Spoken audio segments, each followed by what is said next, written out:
Bab 374, Tangan yang Melindungi Bangsa. Ketika dua kekuatan ini bekerja bersama, bahkan entitas yang kuat seperti Gereja Roh Kudus harus waspada, apalagi orang biasa. Selain Legiun Insinyur Jiwa Sun Moon Imperial, Kekaisaran juga memiliki 4 Legiun Insinyur Jiwa Beast Lord peringkat lainnya. Mereka adalah Legiun Insinyur Jiwa Naga Kekaisaran, Legiun Insinyur Jiwa Terror Claw, Legiun Insinyur Api Jiwa Phoenix, dan Legiun Insinyur Jiwa Evil Tyrant. Keempat Legiun Rekayasa Jiwa ini semuanya dinamai raja-raja yang kuat di antara binatang buas.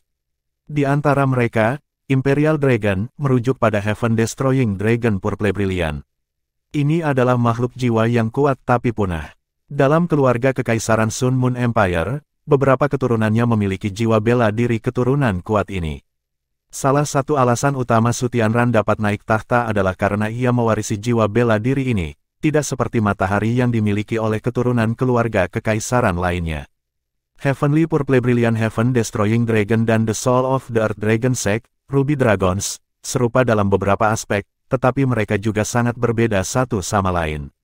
Elemen dari naga-naga adalah pemusnahan, sedangkan elemen naga pemusnah langit Purple Brilliant adalah bencana, yang lebih tirani daripada pemusnahan naga-naga.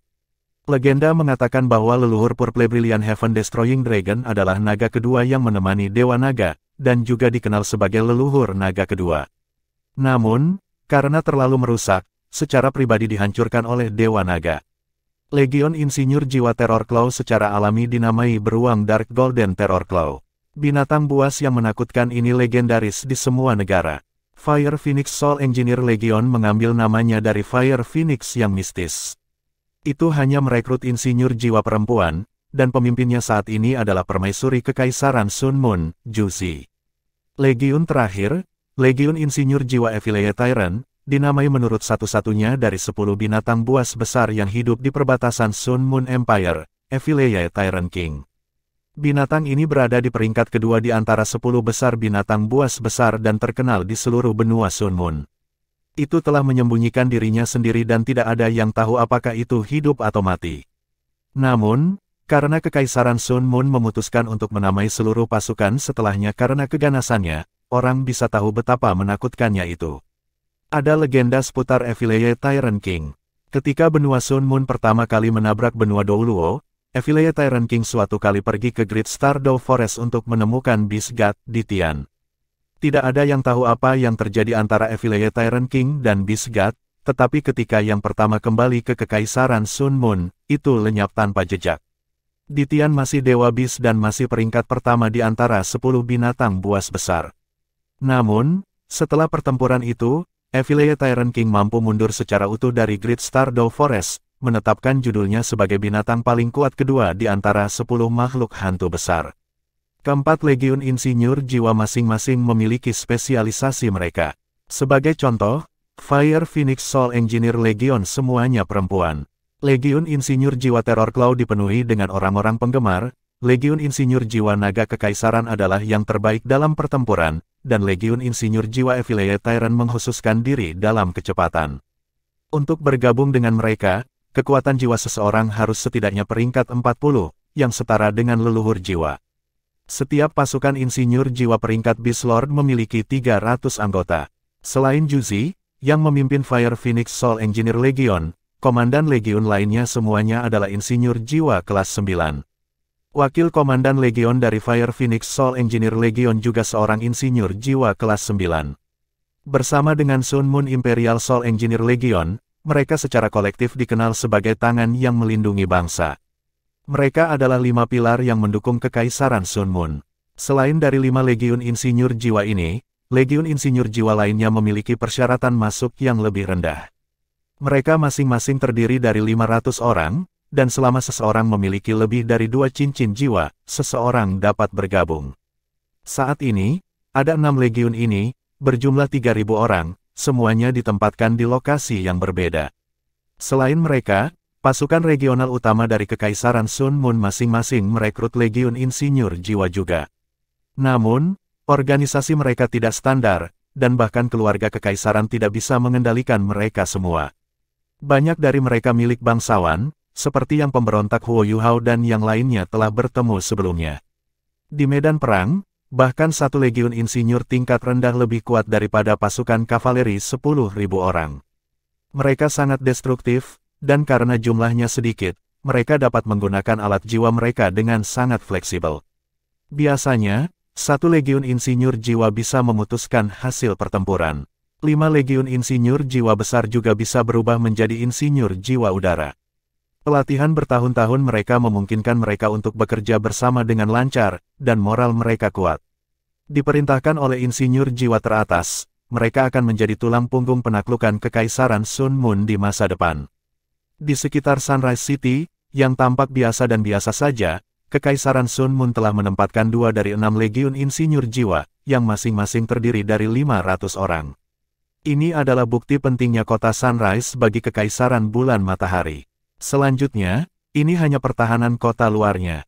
Huo Yuhao dan teman-temannya telah mencapai pinggiran kota Sunrise 1 hari yang lalu, tetapi mereka tidak terburu-buru untuk memasukinya. Sebaliknya, mereka berbaur dengan delegasi perdagangan dan tinggal di luar kota selama sehari. Dengan hadirnya Huo Yuhao, itu sama dengan memiliki alat jiwa pengawasan yang sangat efektif. Meskipun kecakapan teknologi Kekaisaran Sun Moon, tidak ada alat jiwa yang bisa menyaingi deteksi spiritual Huo Yuhao ketika datang ke pengawasan. Setelah budidaya tertutup, Huo Yuhao menggabungkan semua keterampilannya. Dia juga telah memperoleh pemahaman yang lebih dalam tentang kekuatan spiritual alam material konkretnya. Saat ini, dia memindai seluruh area. Dia mampu mendeteksi apapun dalam radius 1.500 meter. Jika dia memusatkan kekuatan spiritualnya ke arah tertentu, dia akan bisa merasakan semuanya di sana. Baik itu perbedaan hambatan, medan, atau cuaca, hingga jarak 5 hingga 7.000 meter. Ini tanpa menggunakan mata takdirnya. Setelah istirahat malam, Huo Yuhao mampu mengumpulkan kecerdasan yang cukup. Dia sangat sadar bahwa ada orang-orang kuat yang menjaga para penguasa jiwa yang ditangkap. Untuk menghindari mengejutkan mereka, ia tidak mencoba untuk survei di dalam kota. Ada banyak jenis jiwa bela diri yang berbeda, dan setiap hari membawa perubahan baru pada pengembangan rekayasa jiwa. Dia tidak bisa memastikan bahwa tidak ada seorang pun dari Kekaisaran Sun Moon yang dapat merasakan kehadiran kekuatan spiritualnya, jadi dia bertindak sangat hati-hati. Jika mereka gagal kali ini, peluang mereka untuk sukses lain kali akan lebih kecil. Hanya ada 7 dari mereka di sana.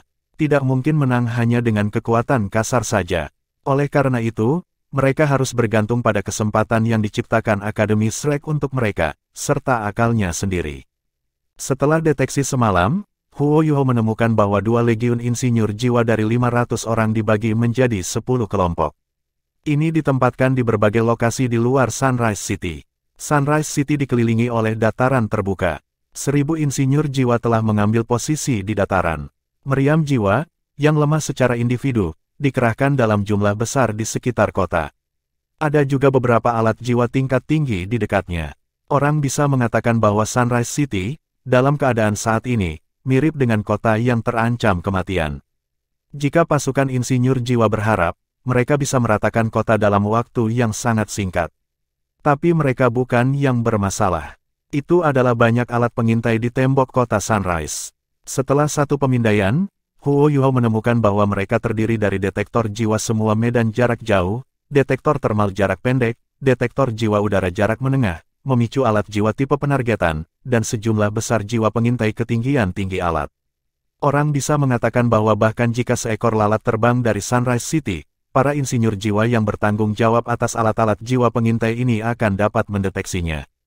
Huo Yuhao bisa menyembunyikan dirinya dengan imitasi, dan dia bisa menggunakan Ultimate Ice untuk mencegah panas tubuhnya ditangkap oleh detektor termal jarak pendek. Namun, hanya itu yang bisa dia lakukan. Tidak ada yang bisa dia lakukan melawan alat jiwa tipe penargetan yang dipicu. Alat jiwa jenis itu merasakan fluktuasi kekuatan jiwa seseorang. Ketika dia menggunakan imitasi dan es tertinggi, kekuatan jiwanya pasti akan berfluktuasi. Pada saat itu, jika musuh-musuhnya terkunci di lokasi, Huo Yuhao akan dibombardir oleh setiap insinyur jiwa yang ditempatkan di luar. Ini mirip dengan dibom karpet. Dengan kepadatan tinggi insinyur jiwa di dekatnya, tidak mungkin dia bisa melarikan diri. Yuhao, apa yang bisa kita lakukan? Setelah sarapan, Tang Sekte membahas masalah ini dengan suara lirih. Pada saat ini, garis panjang sudah terbentuk di luar Sunrise City. Saat ini, siapapun yang memasuki atau meninggalkan kota Sunrise akan dicari dan diperiksa. Inilah sebabnya mengapa ada delegasi perdagangan yang ditempatkan di luar kota. Mencari satu delegasi seperti itu akan membutuhkan 1 hari penuh, atau bahkan lebih. Huo Yuhao dan yang lainnya bisa berbaur dengan delegasi perdagangan ini. Karena ada banyak pedagang, tidak ada yang memperhatikan mereka. Huo Yuhao berkata, saya telah memindai tempat ini dengan cermat. Tidak mungkin untuk menyelinap ke dalam, karena ada terlalu banyak alat pengintai jiwa. Hampir setiap jenis alat jiwa pengawasan hadir. Akan sulit untuk masuk melalui gerbang kota, karena mereka memiliki detektor kekuatan jiwa yang dapat merasakan fluktuasi kekuatan jiwa kita.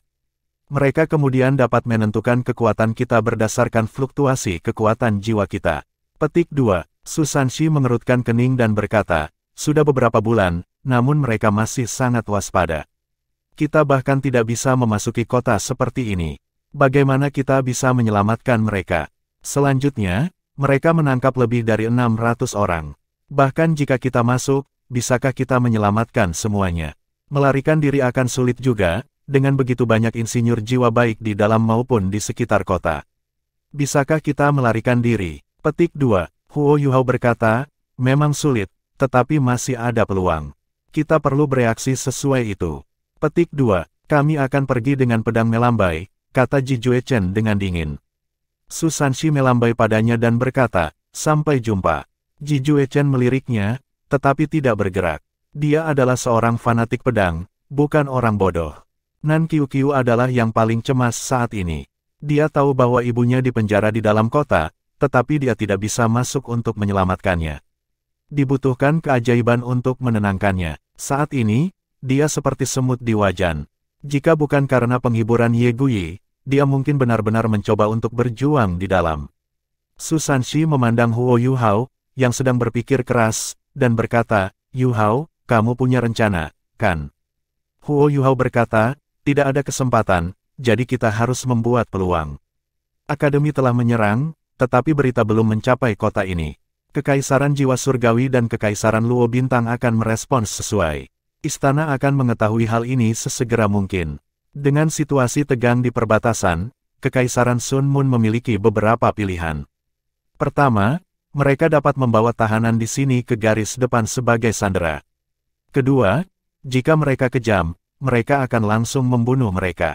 Ketiga, mereka dapat menempatkan lebih banyak tentara dan legiun insinyur jiwa di perbatasan. Saya merasa bahwa opsi pertama dan ketiga adalah yang paling mungkin. Lagi pula, persiapan perang Kekaisaran Sun Moon belum selesai. Jika tidak, mereka pasti sudah membunuh semua orang yang dipenjara. Kita harus masuk sebelum berita serangan sampai di sini dan menemukan peluang untuk menyerang. Apa yang kami ingin lakukan bukanlah untuk menyelamatkan mereka, tetapi untuk membantu mereka mendapatkan kembali kemampuan bertarung mereka. Selama kita mampu melakukannya, kita akan memiliki peluang yang jauh lebih baik. Petik 2. Susanshi mengangguk dan berkata, benar, tapi bagaimana kita bisa masuk? Huo Yuhao sedikit tersenyum dan berkata, biarkan aku berpikir. Jika kita bahkan tidak bisa memasuki gerbang, kita akan membuang semua pelatihan Ultimate Soldier kita, kan? Anda banyak mengikuti delegasi perdagangan ke kota, dan saya akan menyerang ketika mereka mulai mencari Anda. Pada saat itu, para prajurit hanya dapat merespon dengan satu cara, dan itu akan menghentikan pencarian dan menutup gerbang. Kalau begitu, kalian bisa. Saat dia berbicara, Huo Yuhao menggumamkan beberapa kata pelan ke telinga semua orang. Mereka semua mengangguk setuju. Jika rencana kita gagal atau kita diekspos, itu semua akan tergantung padamu untuk menyelamatkan hari itu, kakak senior kedua, kata Huo Yuhao kepada Hekai itu. Oke, tidak masalah denganku. Namun, bagaimana kamu berencana untuk memasuki kota, adik junior? Hekai itu bertanya. Sebuah cahaya bersinar di mata Huo Yuhao saat dia menjawab, jangan khawatir, aku punya cara. Saya akan pergi dulu. Hati-hati, semuanya. Petik 2. Dengan itu, dia berbalik untuk pergi. Berbaur dengan delegasi perdagangan, ia menghilang tanpa jejak. Yang lain juga berbaur dengan delegasi perdagangan dan berjalan perlahan menuju gerbang kota ketika mereka bersiap untuk inspeksi. Saat ini, semua orang dari Sekte Tang sedang menyamar. Misalnya, Hekai itu sekarang memiliki rambut di kepalanya, Susanshi memiliki bekas luka di wajahnya, dan Ye Guyi dan Nan Qiuqiu menyamar sebagai penduduk desa, jauh sekali dari diri mereka yang cantik dan cantik. Garis bergerak maju perlahan. Saat itu hampir tengah hari, dan banyak dari antrian sedang mengkonsumsi jatah mereka. Di bawah instruksi Huo Yuhao, orang-orang dari Sekte Tang tidak terburu-buru. Mereka mengikuti yang lain dengan sabar. Pada saat ini, sekelompok tentara yang menunggang kuda berlari ke arah mereka dari jauh. Pasir dan debu beterbangan ke udara, dan para pedagang yang berada di antrian tidak punya pilihan selain menghindarinya.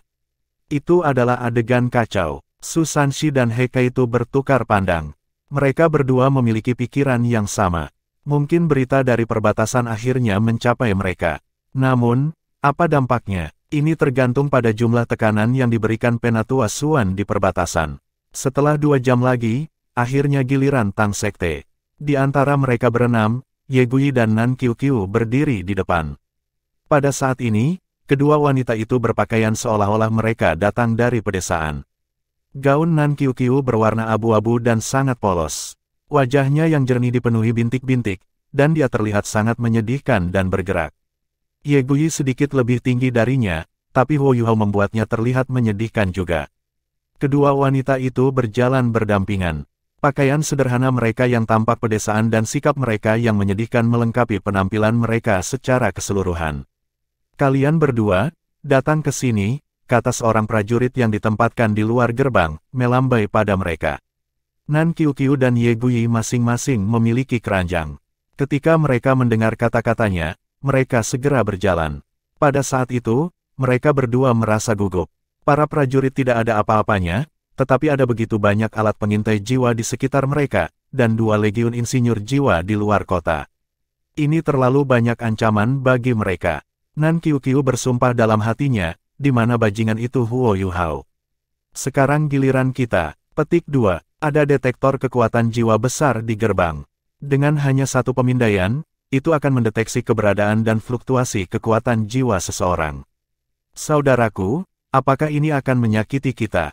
Nan Qiuqiu bertanya kepada prajurit itu dengan takut-takut. Gerbang itu diawaki oleh tim kecil yang terdiri dari 20 tentara. Mereka dibagi menjadi 2 shift, dan pemimpin tim adalah orang yang berbicara dengan Nan Qiuqiu dan Ye Guyi. Dia lapis baja, dan pedang panjang menjuntai di sisinya. Dia tampak keren dan mengesankan, tetapi dia pada akhirnya masih seorang pemuda berkepala panas.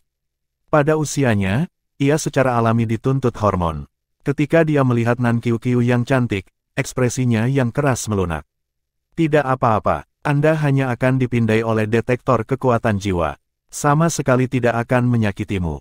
Pertahankan posisi ini, terus. Petik 2. Terima kasih banyak, saudara. Kamu sangat tampan, kata Nan Qiuqiu. Dia berkata sedikit terakhir saat dia berbalik untuk menatapnya, mengusap bulu matanya. Hati pemimpin tim kecil itu berdetak kencang ketika dia bertanya, dari mana asalmu, saudari? Kamu juga cantik. Petik 2. Nan Qiuqiu berkata dengan malu-malu, saya dari Radiant City. Saya tinggal di pinggiran kota. Biasanya, saya akan membantu keluarga saya di ladang dan dengan tugas-tugas. Saya tidak ingat keamanan kota Sunrise begitu ketat. Apa yang terjadi? Pemimpin tim kecil memandang Nan Qiuqiu menatapnya dengan kekaguman murni, dan tidak bisa menahan diri untuk merasa senang dengan dirinya sendiri ketika dia berkata, ada beberapa insiden di kota, jadi banyak hal yang lebih merepotkan saat ini. Tidak apa-apa, saya akan memerintahkan anak buah saya untuk bergerak lebih cepat. Anda bisa masuk sebagai kelompok. Petik 2. Wow, kakak, kau pejabat. Tidak heran kamu terlihat spesial, Ye Guyi menyela dari samping. Pemimpin tim kecil itu tersenyum dan berkata, aku hanya peringkat rendah. Pergi, apakah kalian berdua bersaudara? Petik 2. Nan Qiuqiu mengangguk dan berkata, itu benar. Dia sepupuku. Ada 6 dari kita, karena kita tidak akan berani bepergian sendiri. 3 di sana adalah paman saya, dan itu adalah bibi saya. Saat dia berbicara, dia menunjuk Susanshi, Hekaitu, Ji Juechen, dan Jing Xian. Ada 6 dari kalian, kan? Pergi dan diperiksa bersama. Saya akan memberitahu mereka untuk lebih cepat. Kita semua berusaha mencari nafkah. Tidak ada yang mudah, kata pemimpin tim kecil itu. Terbukti, dia pusing dari Nan Qiuqiu dan Ye Guyi memuji dan mengagumi. Seketika, ia menjadi lebih murah hati. Mata indah Nan Qiuqiu bersinar dan dia berkata, "Saudaraku, kamu sangat baik. Apakah Anda sudah menikah?" Ketika dia mengatakan bagian terakhir, itu hampir tidak lebih keras daripada bisikan. Namun, pemimpin tim mendengarnya. "Menikah? Saya seorang prajurit yang miskin. Siapa yang mau saya?" Pemimpin tim tertawa. Nan Qiuqiu berkata dengan tergesa-gesa, "Jangan katakan itu. Saudaraku, kau sangat jantan. Bagaimana bisa seseorang tidak menyukai Anda? Saya tidak akan bicara lagi, karena saya sedang terburu-buru. Ambil ini." Saat dia berbicara, dia mengeluarkan selembar kertas kasar dan pensil dari keranjangnya. Dia menulis beberapa kata berantakan sebelum menyerahkannya kepada pemimpin tim. Dihadapkan dengan pandangan berair Nan Qiuqiu, jantung pemimpin tim berdetak lebih cepat. Dia mengambil kertas itu darinya. Ada alamat di situ. "Kakak, kamu." Nan Qiuqiu tersipu ketika dia berkata dengan lembut, "Orang bodoh." Dengan itu, dia berjalan dengan elegan ke detektor kekuatan jiwa. Pemimpin tim kecil itu merasa tenggorokannya menegang ketika dia menelan dirinya sendiri. Banyak ekspresi berbeda melintas di wajahnya. Tidak peduli seberapa bodohnya dia mengerti persis apa yang sedang terjadi pada saat itu. Dia tidak bisa menunggu shift-nya berakhir sehingga dia bisa membawa Nan Qiuqiu dan yang lainnya langsung ke Sunrise City. Su Sanxi, He Keitu, Ji Juechen, dan Jing Ziyan mengikuti kedua wanita itu saat mereka berjalan menuju detektor kekuatan jiwa. Nan Qiuqiu hanya melakukannya setelah dia menerima instruksi dari jauh melalui kekuatan spiritual Huo Yuhao. Jika tidak, dia akan bertukar kata lagi dengan pemimpin tim. Tepat ketika Nan Qiuqiu berjarak 5 meter dari detektor kekuatan jiwa, serangkaian ledakan bisa terdengar di kejauhan. Ini menarik perhatian delegasi perdagangan dan para prajurit. Masing-masing dari mereka melihat ke arah suara. Di dataran terdekat, orang bisa melihat petak besar cahaya berkedip. Cahaya bersinar di semak-semak dan hutan. Tidak ada yang bisa melihat apa yang menyebabkannya, tetapi itu membuat keributan besar. Pemimpin tim kecil, yang sebelumnya tergila-gila dengan Nan Qiuqiu, berdiri linglung untuk beberapa saat sebelum dia membentak perhatian dan berteriak, "Cepat, masuk. Tutup gerbangnya, ada serangan." Petik 2. Saat dia mengatakan itu, dia berlari menuju gerbang. Saudaraku, apa yang terjadi?" "Saya sangat takut," kata Nan Qiuqiu samar. Pada saat ini, baik Ye Guyi dan dia gemetaran tanpa henti. "Itu bukan masalah besar. Cepat, masukkan kota bersamaku. Kita harus segera menutup gerbang." "Saya tidak tahu apa yang sedang terjadi," kata ketua tim tanpa berpikir. Saat dia berbicara, dia memberi isyarat kepada bawahannya untuk membawa detektor kekuatan jiwa ke kota. Pandangan gembira muncul di mata Nan Qiuqiu. 6 dari Tang Sekte bergegas ke kota dengan para prajurit.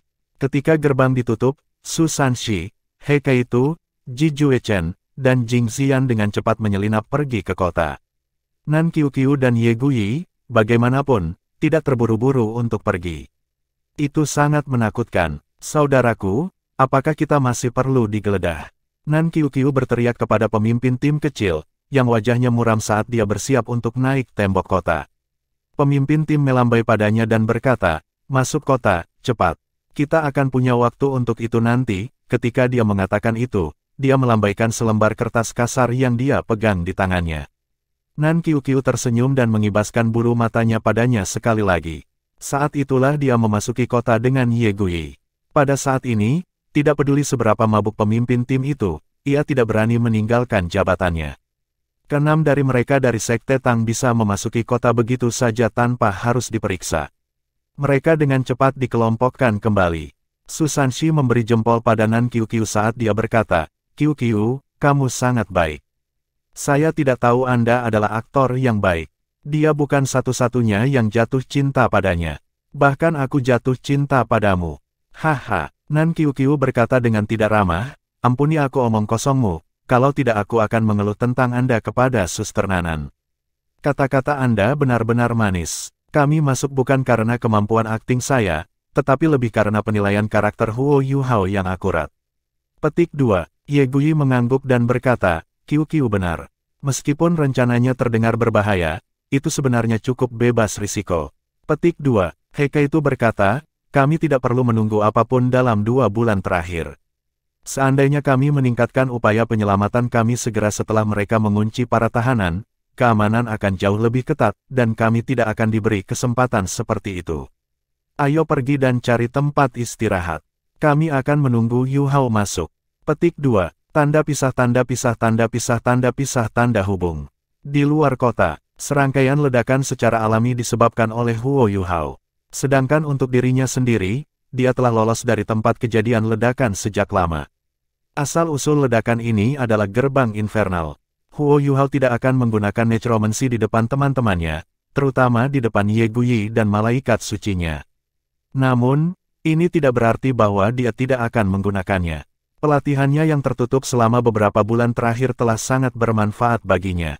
Orang bisa mengatakan bahwa ia mampu sepenuhnya menguasai semua berbagai kemampuan aneh yang telah ia pelajari selama 7 tahun terakhir pelatihan dan kultivasi. Keahliannya telah mencapai tingkat yang baru. Pada saat yang sama, ia menjadi lebih dewasa dan stabil. Dia akhirnya bisa mengatasi beberapa hambatan mentalnya. Dengan mantra necromantik yang sederhana, dia memanggil sekelompok tentara kerangka dan Jiangxi, yang menyerang tanpa takut ke posisi 2 legiun insinyur jiwa. Orang bisa membayangkan hasilnya. Dalam waktu kurang dari 10 detik setelah penampakan makhluk-makhluk mayat hidup ini, mereka dideteksi oleh alat jiwa pengintai ketinggian tinggi. Mereka kemudian dibombardir tanpa ampun oleh pasukan insinyur jiwa. Setelah 15 detik dibombardir tanpa henti, seluruh area di mana gerbang neraka berada tampak seolah-olah diinjak-injak oleh kawanan binatang liar. Setiap helai rumput dilenyapkan. Bagaimana dengan Huo Yu Hao? Dia telah menyamar dengan imitasi setelah dia melepaskan gerbang neraka. Kemudian, dia bergabung kembali dengan delegasi perdagangan dalam antrian. Seperti mereka, dia tidak bisa memasuki kota setelah gerbang ditutup. Tidak ada yang tahu kapan gerbang akan terbuka lagi. Kemunculan tiba-tiba makhluk mayat hidup pasti akan diselidiki. Namun, kemungkinan investigasi tidak membuahkan hasil. Huo Yu Hao tahu bahwa setelah penyelidikan tidak mengungkapkan apa-apa, gerbang akan terbuka sekali lagi. Huo Yu Hao mengikuti rekannya dengan deteksi spiritual. Pada saat ini, dia merasakan bahwa mereka ada di dalam kota. Sekarang semua orang ada, lebih mudah bagi saya. Huo Yu Hao sedikit tersenyum ketika dia melihat detektor kekuatan jiwa raksasa di tembok kota. Senyum dingin merayap di wajahnya. Apakah mereka pikir mereka benar-benar dapat menghentikan saya dengan alat-alat itu? Dia mengamati sekelilingnya. Para pedagang mengeluh. Dia diam-diam meninggalkan delegasi perdagangan dan duduk di suatu tempat dengan naungan. Banyak orang dari delegasi perdagangan melakukan hal yang sama. Karena mereka tidak dapat memasuki kota, mereka meluangkan waktu untuk beristirahat. Tindakannya sama sekali tidak mencurigakan. Namun, meskipun dia sedang duduk, dia sangat sibuk. Matanya tertutup, dan kekuatan jiwa mengalir perlahan melalui tubuhnya. Seluruh orangnya memasuki kondisi yang aneh. Dia melepaskan kekuatan spiritualnya yang lembut karena dengan hati-hati melilit kekuatan jiwa di tubuhnya. Kemudian, dia menenangkan kekuatan jiwa di tubuhnya sepenuhnya. Biasanya, kekuatan jiwa dalam tubuh master jiwa akan beredar terus-menerus selama kultivasi sehari-hari seseorang, membentuk siklus. Hampir tidak mungkin untuk menghentikan itu, tetapi Huo Yu Hao bisa melakukannya. Metode ini memungkinkan dia untuk menyegel kekuatan jiwanya dengan kekuatan rohaninya. Seluruh proses ini memakan waktu 1 jam. Hanya kemudian dia mampu mencegah bahkan sedikit pun kekuatan jiwa merembes keluar dari tubuhnya. Dia sementara menjadi orang biasa dengan kekuatan spiritual yang luar biasa. Setelah dia melakukan ini, Huo Yu Hao perlahan berdiri saat dia merasa tubuhnya menyesuaikan diri dengan keadaan barunya. Ketika seorang guru jiwa kehilangan kekuatan jiwanya, dia pasti akan merasa lemah. Namun, dia tidak terlalu peduli tentang itu. Kecepatan langkahnya juga melambat. Dia memeriksa keadaan tubuhnya, dan memastikan bahwa kekuatan jiwanya telah sepenuhnya dikompresi oleh kekuatan spiritualnya dan disegel di sudut-sudut dantiannya. Baru saat itulah Huo Yu Hao bergabung kembali dengan delegasi perdagangan. Kali ini, ia mengambil keuntungan dari keyakinan mereka bahwa gerbang kota tidak akan dibuka kembali dengan cepat dan diam-diam menyelinap ke depan antrian. Pasukan insinyur jiwa tidak butuh waktu lama untuk menyelesaikan cek mereka. Setelah 1 jam, mereka mengirim kabar ke kota, dan gerbang kota Sunrise dibuka sekali lagi. Inspeksi dari delegasi perdagangan berlanjut. Setelah 15 menit, Huo Yu Hao berdiri di depan detektor kekuatan jiwa. Lampu hijau lembut menyapu tubuhnya. Agar adil, Huo Yuhao juga cukup gugup. Namun, dia punya rencana cadangan. Jika identitasnya terungkap di sini, tidak mungkin Legiun Insinyur Jiwa di kejauhan bisa menyerangnya, karena ada banyak warga sipil dan pedagang di sekitar. Dengan kekuatannya, dia bisa masuk ke kota jika dia benar-benar perlu. Bahkan jika mereka mencari di seluruh kota, dia yakin bisa lolos dari deteksi dengan semua kemampuannya yang beragam. Para prajurit melihat ke detektor kekuatan jiwa dan kemudian pada Huo Yuhao, yang menyamar sebagai buruh untuk salah satu delegasi perdagangan. Dia melambaikan tangannya, menunjukkan kepada Huo Yuhao bahwa dia bisa masuk. Huo Yuhao menghela nafas lega. Dia senang rencananya berhasil. Dengan kata lain, dengan menekan kekuatan jiwanya dengan kekuatan rohaninya, ia sekarang telah belajar bahwa ia akan mampu menipu detektor kekuatan jiwa. Ada dua jenis detektor kekuatan jiwa. Tipe pertama akan mendeteksi kekuatan jiwa internal targetnya, dan yang lain akan mencoba dan merasakan jika targetnya melepaskan kekuatan jiwa. Detektor kekuatan jiwa di tembok kota milik tipe kedua. Kombinasi dari kedua alat jiwa akan ideal dalam membasmi tuan jiwa, karena dapat mendeteksi tuan jiwa yang menyembunyikan diri dan mereka yang berpura-pura menjadi orang biasa. Pada saat ini, Huo Yuhao dapat menggunakan kekuatan spiritualnya yang besar untuk menghindari deteksi dan memasuki kota. Setelah dia memasuki gerbang, Huo Yuhao berjalan dengan langkah yang masuk akal menuju bagian dalam kota. Ini memang kota berukuran sedang. Kota-kota Kekaisaran Matahari Bulan tampak berbeda dari kota-kota Kekaisaran Bintang Luo dan Kekaisaran Jiwa Surgawi. Bahkan jika bangunan itu tidak terlalu besar, mereka jauh lebih besar daripada bangunan di 3 negara asli di benua Douluo. Banyak dari mereka memiliki atap yang runcing juga. Huo Yuhao secara alami tidak memperhatikan ini, tetapi malah melihat pertahanan di dalam kota. Yang paling mengejutkannya adalah bahwa bahkan ketika dia bergerak maju, dia tidak dapat mendeteksi aura kuat apapun di dalam kota. Gerbang kota memiliki banyak insinyur jiwa yang berjaga-jaga dan mengamati alat pengintai jiwa, tetapi tidak ada satupun yang sangat kuat. Orang-orang di jalanan berjalan sambil menjalani kehidupan sehari-hari, tidak berbeda dengan warga kota lain. Karena pertahanan kota Sunrise sangat ketat, yang diketahui Akademi Shrek adalah bahwa para tahanan ditahan di sini. Mereka tidak tahu di mana mereka ditahan secara khusus, atau apakah ada orang kuat yang menjaga mereka. Akibatnya, operasi ini sangat sulit bagi Sekte Tang. Tentu saja, Akademi Shrek telah menciptakan beberapa peluang bagi mereka. Pertama-tama, mereka diberi waktu. Mereka tidak terburu-buru untuk memasuki kota. Selama perang skala penuh tidak pecah, mereka masih memiliki kesempatan untuk menyelamatkan para tawanan. Kali ini, Penatua Xuan dan yang lainnya bersiap-siap ketika mereka menyebabkan keributan perbatasan. 8 Douluo Transcendent mendatangkan malapetaka di dekat perbatasan dengan kerja sama diam-diam dari Kekaisaran Bintang Luo dan Kekaisaran Jiwa Surgawi. Ini menyebabkan sedikit masalah bagi Kekaisaran Sun Moon. Untuk saat ini, mereka akan mencurahkan seluruh perhatian mereka ke perbatasan. Dengan demikian, tujuan Huo Yuhao adalah untuk terlebih dahulu memastikan lokasi di mana tawanan disimpan, kekuatan penjaga mereka, dan pertahanan regional kota Sunrise. Kecerdasan ini lebih penting daripada misi penyelamatan. Penatua Xuan telah memberitahu Huo Yuhao sebelum dia pergi bahwa prioritasnya adalah pengintaian. Jika mereka memiliki kesempatan untuk menyelamatkan tawanan, itu akan bagus. Jika tidak, mereka tidak boleh mengambil risiko. Huo Yuhao segera menemukan tanda yang ditinggalkan oleh teman-temannya.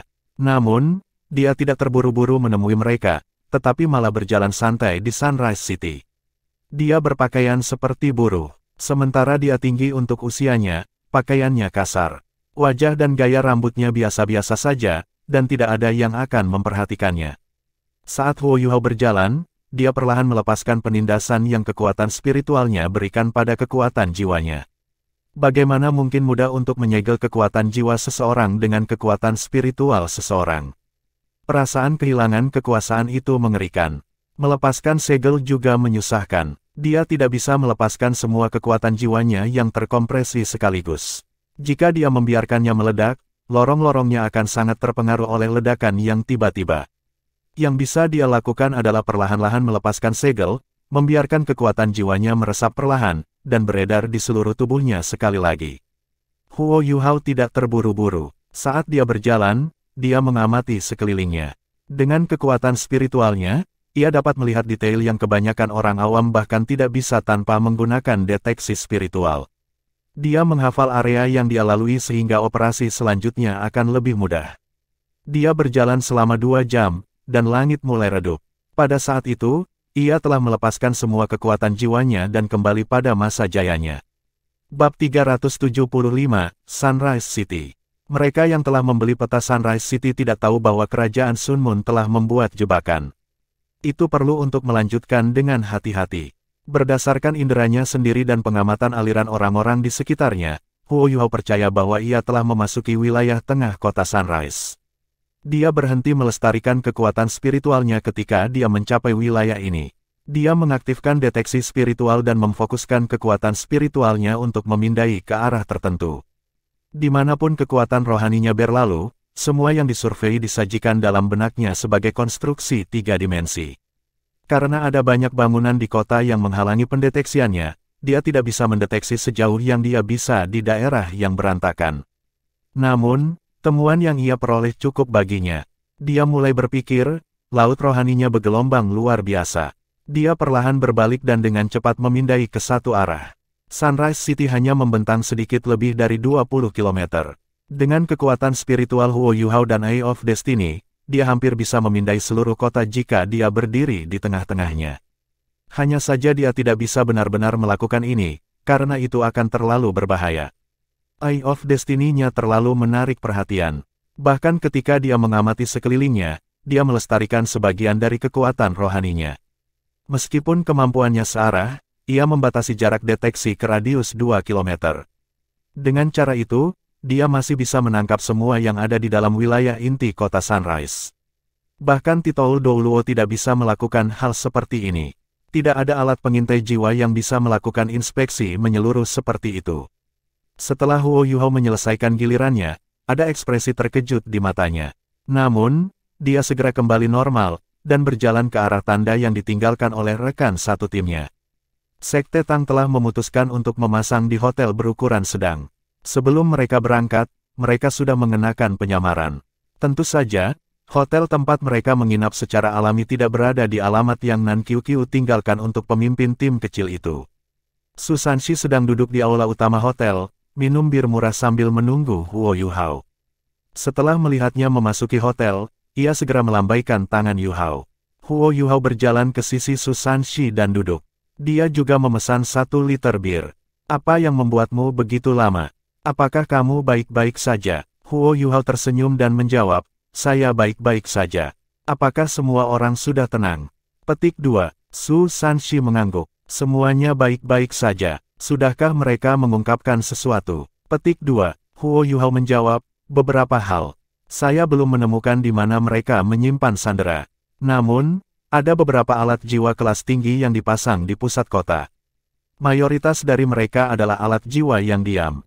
Petik 2. Huo Yuhao telah menemukan banyak hal ketika dia mengamati kota. Dia telah menemukan lebih dari 30 rumah tempat tinggal yang dilengkapi dengan alat jiwa canggih. Setidaknya itu adalah alat jiwa kelas 6, dan bahkan ada beberapa yang kelas 7 dan kelas 8. Ada beberapa yang menurutnya sangat berbahaya, terutama yang belum pernah dilihatnya sebelumnya. Bahkan mungkin mereka adalah alat jiwa kelas 9. Bagaimana bisa Huo Yuhao tidak terkejut melihat situasi seperti itu? Sunrise City berada di bawah pengawasan penuh sekarang. Tidak diragukan lagi, ada banyak alat pengintai jiwa di atas kota. Setelah sesuatu ditemukan tidak beres, sinyal dapat ditransmisikan ke tanah dengan segera. Alat jiwa canggih yang tersembunyi di kota kemudian dapat segera mencari target mereka. Jika tidak ada penekanan pada pencegahan korban sipil, mereka yang ditemukan hampir pasti hancur. Selain itu, masih ada 2 legiun insinyur jiwa di luar kota. Su Sanxi mengerutkan alisnya dan bertanya, bagaimana dengan bawah tanah? Apakah yang kamu temukan? Huo Yuhao menjawab, tidak ada yang di bawah tanah. Deteksi spiritual saya sangat terpengaruh setelah saya mencoba menggunakannya di bawah tanah. Itu hanya bisa mencapai 50 meter di bawah tanah.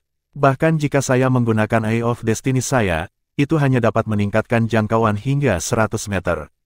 Saya harus langsung di atas untuk mendapatkan gambar yang lebih jelas. Aku belum mensurvei seluruh kota, tapi kupikir para sandera kemungkinan akan dikurung di bawah tanah. Selama itu cukup dalam, dan jumlah pintu masuk dan keluar dibatasi, itu akan sangat sulit untuk ditembus. Mereka akan jauh lebih aman daripada jika mereka berada di atas tanah. Mempertimbangkan bagaimana Kekaisaran Bulan Matahari suka membangun semua jenis struktur di bawah tanah, itu adalah kemungkinan yang paling mungkin. Namun, mereka mengambil langkah-langkah pertahanan yang sangat ketat kali ini. Setelah saya memasuki kota, saya menemukan bahwa ada banyak pipa yang terhubung di bawah tanah di tepi tembok kota. Ada orang yang menonton pipa-pipa ini, yang digunakan untuk mendengarkan gerakan bawah tanah. Adapun langkah-langkah lain, saya belum menemukannya. Petik 2. Susanshi mengangguk dan berkata, sudah tidak mudah untuk menemukan semua ini. Jangan terlalu keras pada diri sendiri, luangkan waktu Anda. Bagaimanapun, kami baru saja tiba. Kembali dan istirahatlah. Kita masih perlu melanjutkan besok. Petik 2. Oke. Huo Yuhao mengikuti Susanshi kembali ke kamar mereka. Ada 4 pria dan 3 wanita di antara mereka bertujuh. Ketiga wanita itu berbagi satu kamar, sementara 4 pria itu terbagi di antara 2 kamar.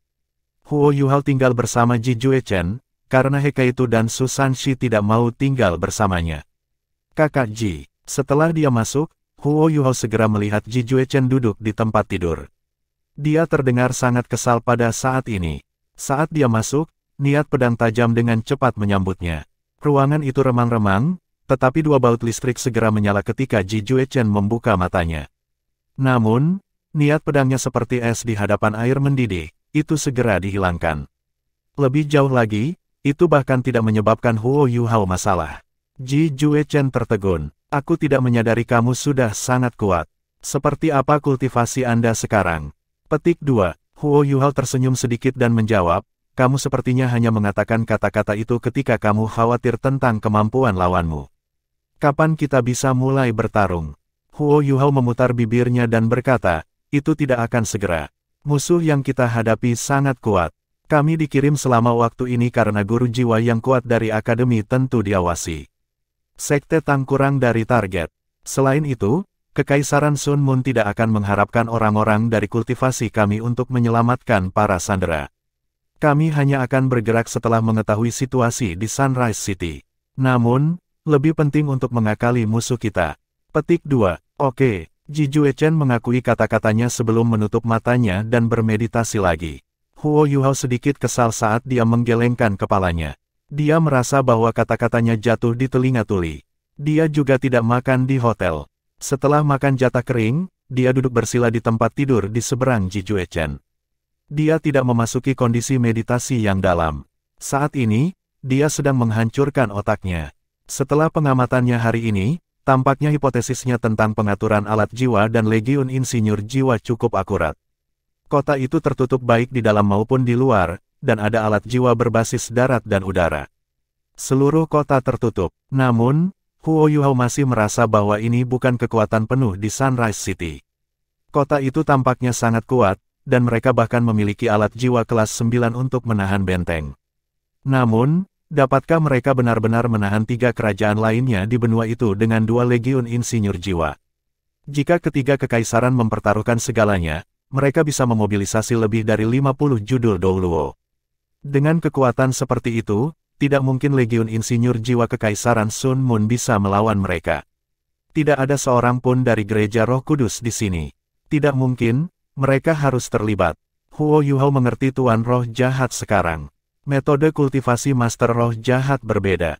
Biasanya, mereka melibatkan pengorbanan arwah yang hidup, yang juga merupakan alasan mengapa mereka dikenal sebagai Tuan Jiwa Jahat. Adapun sandera yang ditahan, mereka pasti sangat cocok untuk budidaya. Tubuh dan roh mereka tidak diragukan lagi sangat berharga bagi Tuan Jiwa Jahat. Akibatnya, Gereja Roh Kudus sangat menghargai mereka. Setelah perang meningkat menjadi skala penuh, para sandera ini akan kehilangan arti pentingnya, dan Kekaisaran Sun Moon tidak akan membuat mereka hidup lagi. Mereka akan mencoba membuat mereka tunduk, dan jika mereka menolak, mereka akan dibunuh. Gereja Roh Kudus akan senang mengambil nyawa para sandera ini. 7 dari Tang Sekte yang telah datang saat ini tidak takut pada Tuan Jiwa Jahat. Mereka semua memiliki kemampuan khusus mereka sendiri. Namun, ini di bawah premis bahwa tuan-tuan roh jahat yang mereka hadapi berada di peringkat yang sama. Jika mereka bertemu Douluo berjudul, mereka akan dimusnahkan. Huo Yuhao harus sangat berhati-hati karena ini. Setelah merenungkan alasannya lagi, Huo Yuhao memasuki kondisi meditasi yang mendalam untuk memulihkan energi yang telah dikeringkannya pada siang hari. Laut spiritualnya berkilauan, dan sedikit gelombang spiritual menarik pikirannya ke arah itu. Oh, Brother Skydream, Huo Yuhao sedikit terkejut saat dia memanggil. Dia tidak sama sekarang seperti sebelumnya. Laut spiritualnya sepenuhnya berada di bawah kendalinya. Sebagai hasilnya, dia bisa merasakan asal dari kekuatan spiritual yang menariknya ketika pikirannya ditarik ke laut spiritualnya. Tubuh Skydream Ichewon melayang diam-diam di laut spiritual emas Huo Yuhao. Dia muncul dengan sangat santai. Setelah Huo Yuhao memasuki lembah pertanyaan cinta Yin Yang, Skydream Ichewon dan Ice Jade Empress Scorpion keduanya tertidur lelap. Hanya putri salju kecil yang tidak terpengaruh. Mereka berdua baru pulih setelah dia meninggalkan Love Quarrying Valley. Pada titik ini, Skydream Ichewon bangun, yang membuat Huo Yuhao terkejut. Yuhao, peningkatanmu sudah melampaui harapan kami. Skydream Ichewon tersenyum lebar. Sejak ia bergabung dengan Huo Yuhao, Ichewon mulai menjadi lebih dan lebih seperti manusia. Huo Yuhao balas tersenyum dan berkata, saya hanya berhasil meningkatkan begitu banyak karena kekuatan Anda. Skydream Ichewon terkekeh dan berkata, setidaknya kamu belum melupakan akarmu. Kekuatan itu terlalu menakutkan. Petik 2. Oh, apakah kamu berbicara tentang Yin Yang Love Quarrying Valley? Setelah mendengar Skydream menyebutkan tempat itu, pandangan Huo Yuhao menjadi dingin. Jika bukan karena lembah, Wang Donger tidak akan mengalami koma. Meskipun kekuatan jiwanya meningkat 5 peringkat sebelum dia pergi, dia tidak memiliki kesan yang baik tentang tempat itu. Skydream Ichewon menghela nafas dan berkata, jangan sedih. Kami bisa merasakan apa yang terjadi padamu. Namun, kami ditekan oleh kekuatan itu, dan tidak bisa bangun. Bahkan jika kami bangun, kami tidak akan dapat membantu Anda dengan apapun. Jangan pernah berpikir untuk menolak kekuatan itu. Jika kita tidak salah, kekuatan yang tersembunyi di dalam lembah mungkin berhubungan dengan para dewa. Petik 2. Huo Yuhao tersentuh. Brother Skydream, apakah Anda mengatakan bahwa ada dewa di sana? Benarkah lembah itu adalah tempat dewa cinta binasa? Petik 2. Skydream Ichewon berkata, saya tidak tahu apakah itu benar-benar dewa cinta. Namun, saya khawatir bahwa hanya kekuatan dewa yang dapat menekan asal-usul spiritual dari permaisuri es dan saya sendiri. Kami bahkan tidak bisa berpikir untuk menolaknya. Jangan sia-siakan usaha Anda untuk melawannya, itu tidak mungkin. Selain itu, kami juga bisa merasakan bahwa itu tidak memiliki niat buruk terhadap kalian. Petik 2. Tidak ada niat buruk. Donger hampir disiksa sampai mati. Huo Yuhao berkata dengan dingin. Dia mengepalkan tangannya, dan tatapannya berubah dingin. Dia bukan Huo Yuhao tua lagi. Di masa lalu, dia akan mengutuk atau kehilangan ketenangan sepenuhnya. Tetapi ketika dia tumbuh dan mengalami lebih banyak hal, dia menjadi lebih mantap dan lebih tenang. Skydream Ichewon menggelengkan kepalanya dan melanjutkan, baiklah, kita tidak akan membicarakan tempat itu lagi. Bagaimanapun, jangan kembali ke sana. Membicarakan tentang dirimu sendiri. Ketika kami bangun kali ini, kami menemukan perubahan signifikan pada tubuh Anda. Kau benar-benar bisa memadukan kekuatan permaisuri es dan permaisuri salju. Petik 2. Huo Yuhao berkata, saya hanya pada tahap awal fusi. Saya pikir jiwa bela diri yang Empress S berikan kepada saya tidak lengkap, meskipun itu Ultimate Ice. Lebih tepatnya, ada peluang untuk membuatnya lebih kuat. Selain itu, saya belum bisa mencerna asal-usul kekuatan yang ditinggalkan permaisuri es, terutama karena kultivasi saya kurang, dan tipe elemen saya masih sedikit berbeda dari permaisuri es. Karena itulah aku mencoba memanfaatkan kekuatan permaisuri salju setelah menggabungkannya dengan permaisuri es untuk meningkatkan kualitas jiwaku. Petik 2. Setelah mendengar kata-kata Huo Yuhao, Skydream Ichewon terdiam beberapa saat sebelum dia menghela nafas dan berkata, Yuhao, kamu tahu apa yang kamu bicarakan. Meningkatkan kualitas jiwa bela diri Anda. Itu bukan sesuatu yang pernah terjadi di antara manusia atau binatang buas. Jiwa bela diri adalah bawaan. Jika Anda dapat meningkatkan kualitas jiwa bela diri Anda akan menjadi orang pertama yang melakukannya. Petik 2. Huo Yuhao tidak terlalu peduli dengan ini. Itu mungkin karena aku beruntung. Para salju dan Ice Empress hampir dari elemen yang sama. Lebih penting lagi, kekuatan mereka tidak saling bertentangan. Ini adalah alasan mengapa saya bisa melanjutkan. Petik 2. Skydream Ichewon berkata, sepertinya kamu sangat akrab dengan kondisi tubuhmu. Karena Anda dapat mencapai ini, Anda dapat mulai menyerap kekuatan asal Ice Empress yang tersisa di tubuh Anda. Kecepatan kultivasi Anda akan meningkat seperti itu. Pada saat yang sama, Anda perlahan-lahan dapat menyerap bagian paling penting dari kekuatan spiritual yang tersisa di tubuh Anda. Masalah terbesar yang Anda miliki saat ini adalah tubuh Anda. Tubuhmu tidak cukup kuat, itu perlu diperkuat lebih lanjut. Kalau tidak, Anda akan mengalami masalah tidak lama setelah Anda menyerap kekuatan ini. Petik 2. Huo Yuhao mengangguk dan bertanya, saya mengerti maksud Anda. Apakah Anda ingin saya terus melebur tulang jiwa? Petik 2. Skydream Ichewon menjawab, ya. Selain itu, tulang jiwa berikutnya yang Anda gabungkan harus berkualitas lebih tinggi.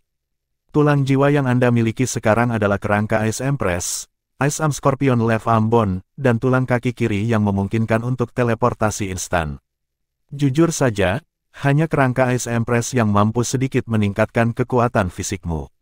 Dua tulang jiwa lainnya kurang efektif meningkatkan kekuatan Anda karena fakta bahwa mereka memiliki kemampuan khusus.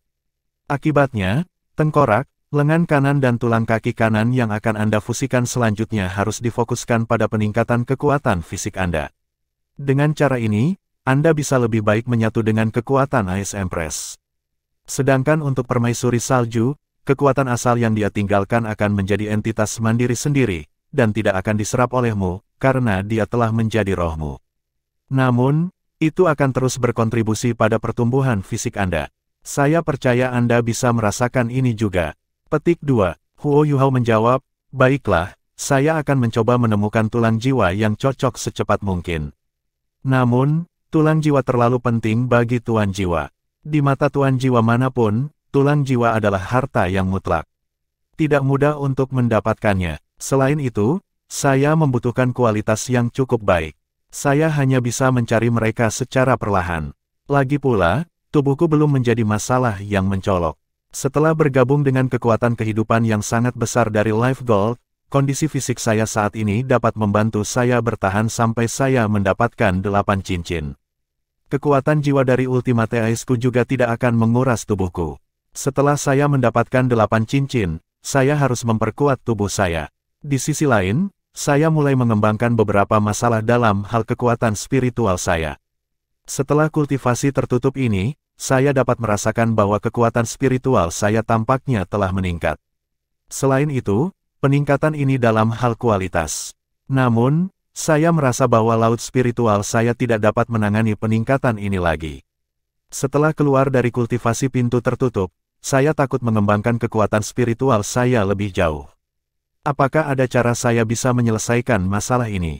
Petik 2. Skydream Ichewon menggelengkan kepalanya dan menjawab, saya tidak punya metode khusus untuk membantu Anda di daerah itu. Kekuatan spiritual Anda tidak hanya datang dari saya, sebagian darinya berasal dari Penatuai. Penatuai sudah mengambil setengah langkah ke ranah dewa. Asal-usul spiritualnya, atau lebih tepatnya fragmen dari rasa ilahinya, memiliki jejak keberadaan ilahi di dalamnya.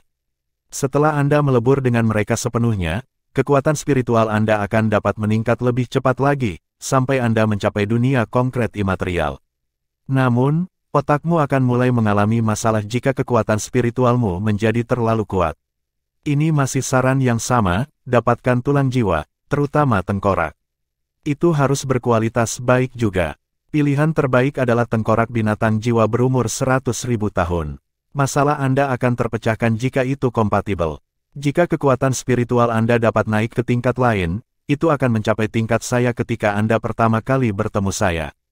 Ketika itu terjadi, Anda akan dapat melindungi diri Anda sendiri bahkan jika kemampuan Anda tidak akan meningkat secara signifikan. Tidak akan mudah bagi jiwa buas untuk membunuhmu. Petik 2. Huo Yuhao tertawa getir. Saudaraku, Anda memanggil saya untuk mengatakan semua ini. Saya tahu semua yang ingin Anda katakan. Bisakah Anda memberi saya lebih banyak petunjuk? Petik 2. Skydream Ichewon berkata, mengapa kamu begitu terburu-buru? Saya belum mengobrol dengan Anda dalam waktu yang lama. Ayo ngobrol lagi. Tentu saja saya mencoba menasihati Anda, sama seperti saya membantu Anda menangkap Bingbing.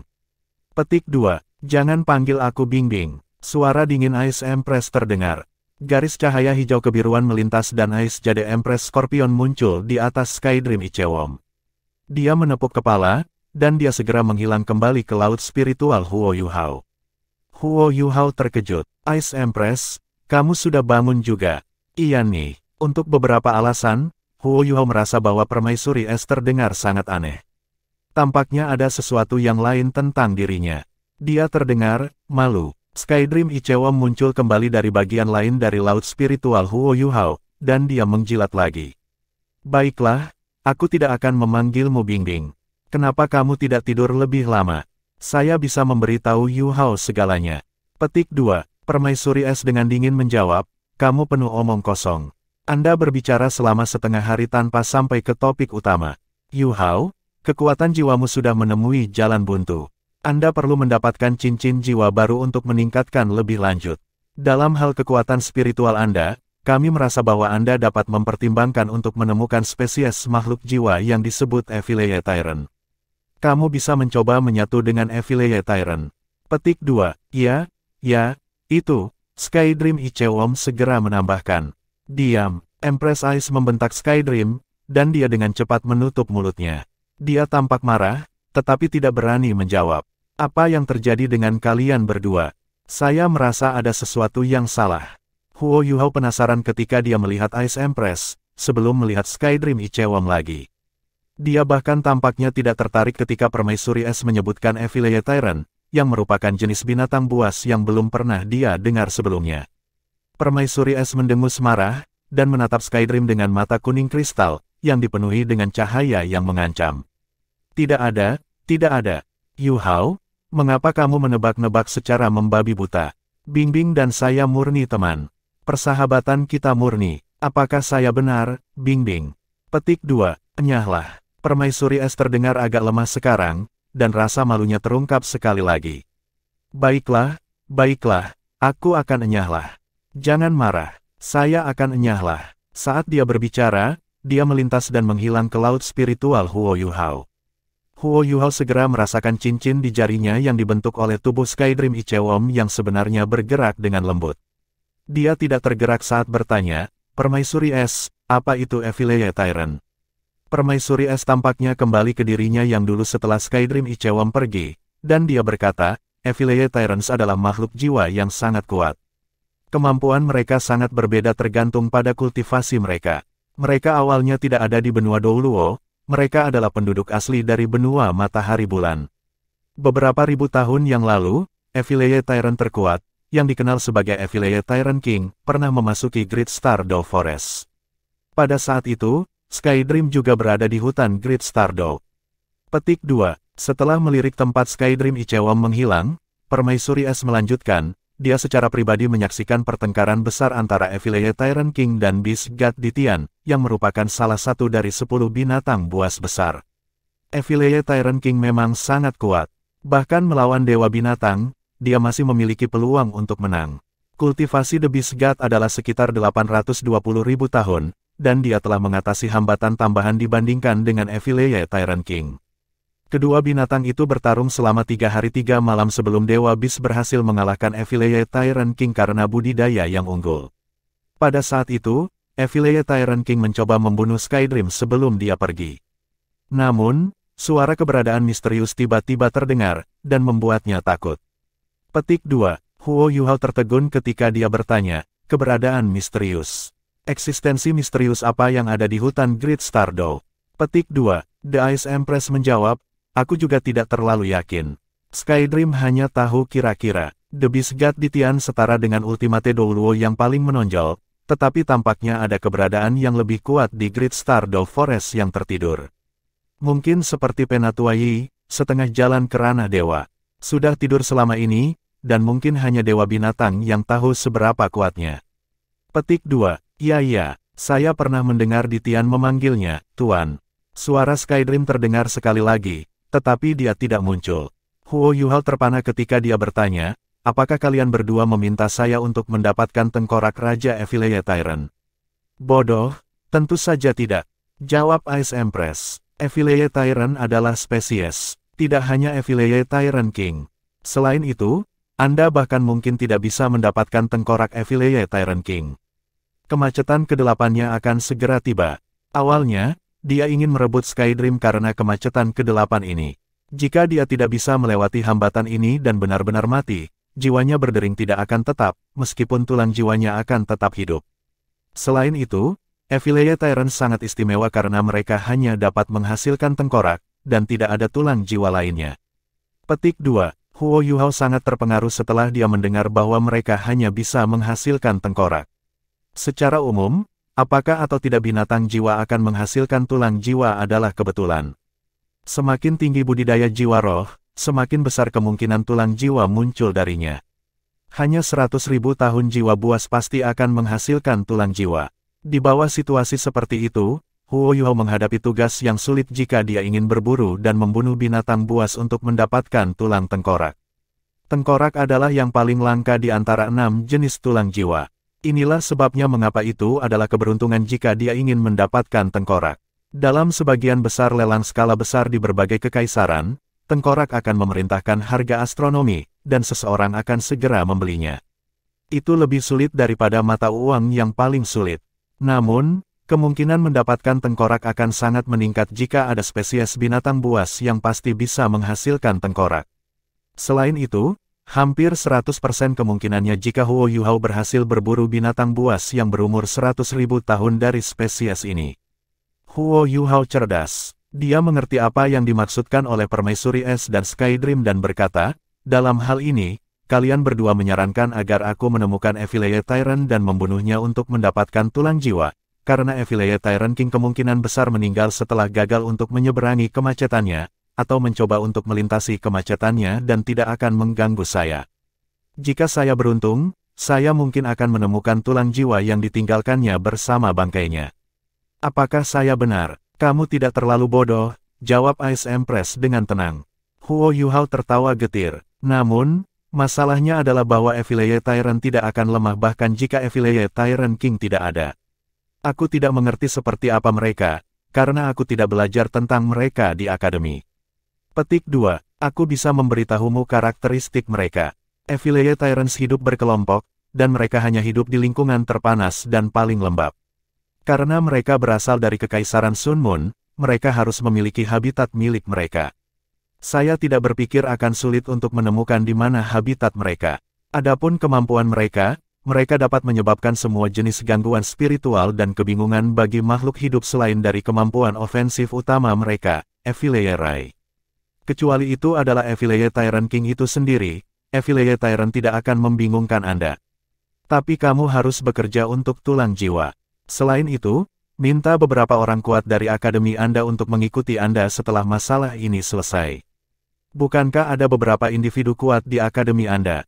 Kami hanya berusaha membantu Anda menemukan kemungkinan terbesar bagi Anda untuk mendapatkan tulang tengkorak, tetapi itu tidak mutlak. Petik 2. Saya mengerti. Terima kasih. Huo Yuhao dengan tegas mengingat kata-kata Permaisuri Es sebelum dia melepaskan diri dari dunia spiritualnya. Dia keluar dari kondisi meditatifnya yang dalam secara alami dan tanpa sadar memandang ke bawah ke jarinya sendiri. Cincin yang diubah oleh Skydream Ichewon berubah menjadi terbalik, dan ada kata-kata kecil dan halus di atasnya. Jika bukan karena mata Huo Yuhao yang kuat, dia tidak akan bisa melihatnya dengan jelas. Kata-katanya adalah, Yin Yang Love Kueraying Valley. Saya menjalani tes yang sama dengannya. Saya menemui banyak kesulitan, dan melewati banyak tes. Huo Yuhao memutar bibirnya. Ceritakan padaku tentang hasilnya. The Ice Empress tidak seperti Skydream. Jika dia ingin merasakan apa yang terjadi di dunia luar, dia harus melalui kekuatan spiritual Huo Yuhao. Saat ini, Huo Yuhao mengendalikan laut rohaninya sepenuhnya. Karena itulah Huo Yuhao tidak takut pada Permaisuri Es mendengarkan gerakannya di dunia luar. Namun, Skydream Ichewon berbeda. Asal spiritualnya adalah dengan Permaisuri Es, dan dengan demikian dia hanya bisa berinteraksi dengan Huo Yuhao melalui beberapa metode khusus jika dia tidak ingin dia mendengar. Hasilnya adalah saya berhasil lulus dan mendapatkan hadiah. Kami bahkan, Huo Yuhao tertawa ketika dia melihat kata-kata ini muncul. Setelah itu, dia mengajukan pertanyaan teknis. Bagaimana cacing dan kalajengking melakukannya? Idiot, kami berubah menjadi manusia sebelum kami melakukannya. Kamu bahkan tidak mengerti ini, Huff. Setelah meninggalkan kata-kata terakhir ini, Skydream Ichewon berubah kembali menjadi cincin, dan aura spiritualnya kembali ke laut spiritual Huo Yuhao. Huo Yuhao akhirnya tercerahkan sekarang. Dia mengungkapkan senyum aneh di wajahnya. Mereka akhirnya bersama. Tidak heran permaisuri es tampak sedikit berbeda, meskipun dia masih sedingin saudara Skydream. Pada titik ini, suara samar dan dingin terdengar. Apa yang sedang kamu lakukan? Ah, Huo Yuhao mengangkat kepalanya, dan melihat Ji Juechen menatapnya dengan ekspresi aneh di wajahnya. Aku tidak melakukan apa-apa. Kenapa kamu tersenyum padaku dengan senyum aneh di tengah malam? Bukankah begitu? Petik 2. Huo Yuhao batuk. Itu tidak disengaja. Anda dapat melanjutkan kultivasi Anda. Petik 2. Juga, jangan tersenyum mesra. Meskipun aku sangat fokus pada pedangku, aku tidak sepenuhnya mengerti tentang hal-hal lain. Selain itu, saya tidak akan menyukai seorang pria. Petik 2. Diam. Sejak kapan Anda menjadi begitu banyak bicara? Petik 2. Kita bisa bertarung jika kamu tidak bahagia. Berjuang kakiku, apakah kamu lelah hidup? Mengolah. Ji Juechen benar-benar mengungkapkan senyum pada saat ini. Dia memutar bibirnya saat melihat Huo Yuhao yang jengkel. Setelah itu, dia menutup matanya. Saat dia menyaksikan Ji Juechen memasuki kembali kondisi kultivasinya, ekspresi Huo Yuhao perlahan berubah normal lagi. Dia mengungkapkan rasa kehilangan, dan sepertinya teringat ketika dia pertama kali masuk Akademi Shrek bersama Wang Donger. Bukankah mereka di dua tempat tidur yang sama? Saya masih berpikir bahwa dia orang yang bersih saat itu. Siapa yang tahu bahwa dia sebenarnya seorang gadis? Jika saya bisa kembali ke masa lalu, itu akan luar biasa, bahkan jika saya harus melalui rasa sakit berkultivasi lagi. Donger, kerinduan bagaikan pisau pahat yang mengukir tak terlupakan Wang Donger yang mendalam ke dalam jiwanya. Tanda pisah, malam terus berjalan tanpa suara. Di pagi hari, semua orang dari Tang Sekte mulai sibuk. Nan Qiuqiu dan Ye Guyi menyamar sebagai saudara perempuan, sementara Ji Juechen dan Jing Xian berpura-pura sebagai pasangan. Huo Yuhao, He Keitu dan Su Sanxi bertindak sendiri. Mereka bertujuh meninggalkan hotel dan pergi mengelilingi Sunrise City, memperoleh informasi dan mengumpulkan intelijen. Huo Yuhao memiliki misi paling penting. Dia menggunakan deteksi spiritual untuk mensurvei Sunrise City sekali. Seperti yang dia duga, dia tidak menemukan sandera di kota. Apa artinya ini? Itu berarti dia harus mulai mencari mereka di bawah tanah. Letak kota itu jelas di benak Huo Yuhao melalui deteksi spiritualnya. Bukan hanya pusat kota yang memiliki alat jiwa kelas atas. Ada juga alat-alat jiwa kelas atas di 4 sudut kota, tetapi sejauh ini ia tidak menemukan penguasa jiwa jahat. Saat ini, setidaknya ada 1 atau 2 insinyur jiwa kelas 9 di kota. Ketika dia melakukan deteksi tingkat yang lebih dalam, dia dapat mengkonfirmasi bahwa setidaknya 1 alat jiwa di pusat kota harus kelas 9. Alat jiwa kelas 9 harus dioperasikan oleh seorang insinyur jiwa kelas 9 atau Douluo berjudul. Karena alat jiwa kelas 9 telah disiapkan, pasti ada seseorang yang bisa mengoperasikannya. Bab 376, 3 Teknik Utama Yuhao. Mereka hanya kembali ke hotel setelah mengamati Sunrise City sepanjang sore. Setelah berdiskusi, mereka semua pergi beristirahat. Setelah makan malam dan menyegarkan diri, Huo Yuhao keluar di malam hari lagi. Kali ini, ia fokus pada survei apa yang ada di bawah tanah. Meskipun dia tidak bisa menggunakan Eye of Destiny, dia masih bisa mendeteksi hingga 50 meter di bawah tanah. Jika ada masalah, dia akan dapat menemukan beberapa petunjuk. Itu bukan metode yang brilian, tapi dia tidak punya pilihan. Untungnya, Sunrise City tidak seperti Radiant City. Kalau tidak, dia membutuhkan setidaknya setengah tahun sebelum dia bisa sepenuhnya mensurvei seluruh kota dengan metode seperti itu. Ketika dia berjalan, dia mencoba mendeteksi apapun yang ada di bawah tanah. Dia terus menggunakan kekuatan rohaninya untuk melakukan deteksi. Jika itu adalah master jiwa lain dengan jiwa bela diri tipe spiritual, kekuatan spiritualnya tidak akan bisa bertahan lama bahkan jika dia memiliki kemampuan deteksi seperti itu. Saat dia berjalan, Huo Yuhao memasuki jalan yang ramai. Kedua sisi jalan dipenuhi toko, dan terang benderang. Dia dengan cermat mendeteksi apa yang sedang terjadi di bawah tanah. Tiba-tiba, dia sepertinya memikirkan sesuatu, dan tanpa sadar mengangkat kepalanya. Tidak jauh di depannya, ada seorang wanita yang berpakaian ke-9 menghalangi jalannya. Penampilannya tidak menyanjung, dia bahkan tidak setinggi dada Huo Yuhao, tapi pinggangnya 3 kali lebih besar dari miliknya. Dia mengenakan gaun hijau terang, yang membuatnya tampak seperti semangka. Bahkan ada bunga merah cerah di gaunnya. Wajah gemuknya sangat putih, dan dia bahkan menggunakan lebih banyak bedak di wajahnya daripada biasanya. Dia telah menerapkan lipstik merah darah pada bibirnya yang tebal juga. Ketika dia memblokir Huo Yuhao, hembusan angin yang membawa aroma parfumnya yang berkualitas rendah menyapa Huo Yuhao. Aroma panas terik hampir menyebabkan dia mengubur kepalanya di tanah. Apakah ini dianggap sebagai senjata biologis? Tuan, apakah Anda ingin masuk untuk bersenang-senang? Dia membuat gerakan genit pada Huo Yuhao dan menyeringai padanya, memperlihatkan gigi-giginya yang kuning. Suaranya terdengar agak tajam dan tegang. Dia tidak terdengar seperti pria atau wanita. Yang lebih menakutkan adalah ada bau busuk yang keluar dari mulutnya. Ketika itu dicampur dengan parfum dari tubuhnya. Jalan yang semula ramai langsung menjadi kosong dalam wilayah 10 meter. Setidaknya 5 atau 6 orang pingsan, dan Huo Yuhao juga mundur beberapa langkah. Ada ekspresi heran di wajahnya. Tuan, masuklah dan bersenang-senanglah. Wanita kami enak dan murah. Tidak, mereka berkualitas tinggi dan murah. Wanita gemuk itu menunjuk ke sebuah bangunan yang bersinar dengan lampu merah muda ketika dia berbicara. Bangunan itu tidak terlalu besar, dan tampak agak bobrok.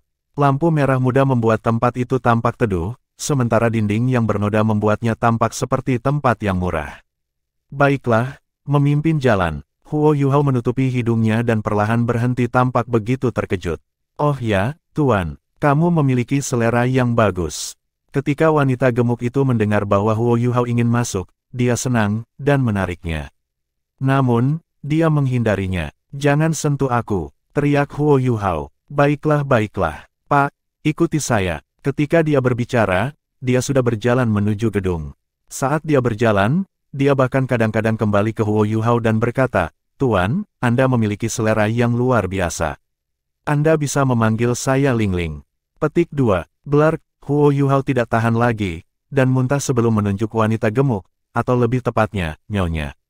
Dia memintanya untuk berbalik dan tidak berbicara dengannya. Senjata biologisnya, terlalu kuat untuknya. Nyonya itu memutar bibirnya yang tebal dan merah dan berbalik dengan sedih. Setelah dia memasuki gedung, dia berteriak di bagian atas suaranya, Girls, datang dan terima pelanggan kita.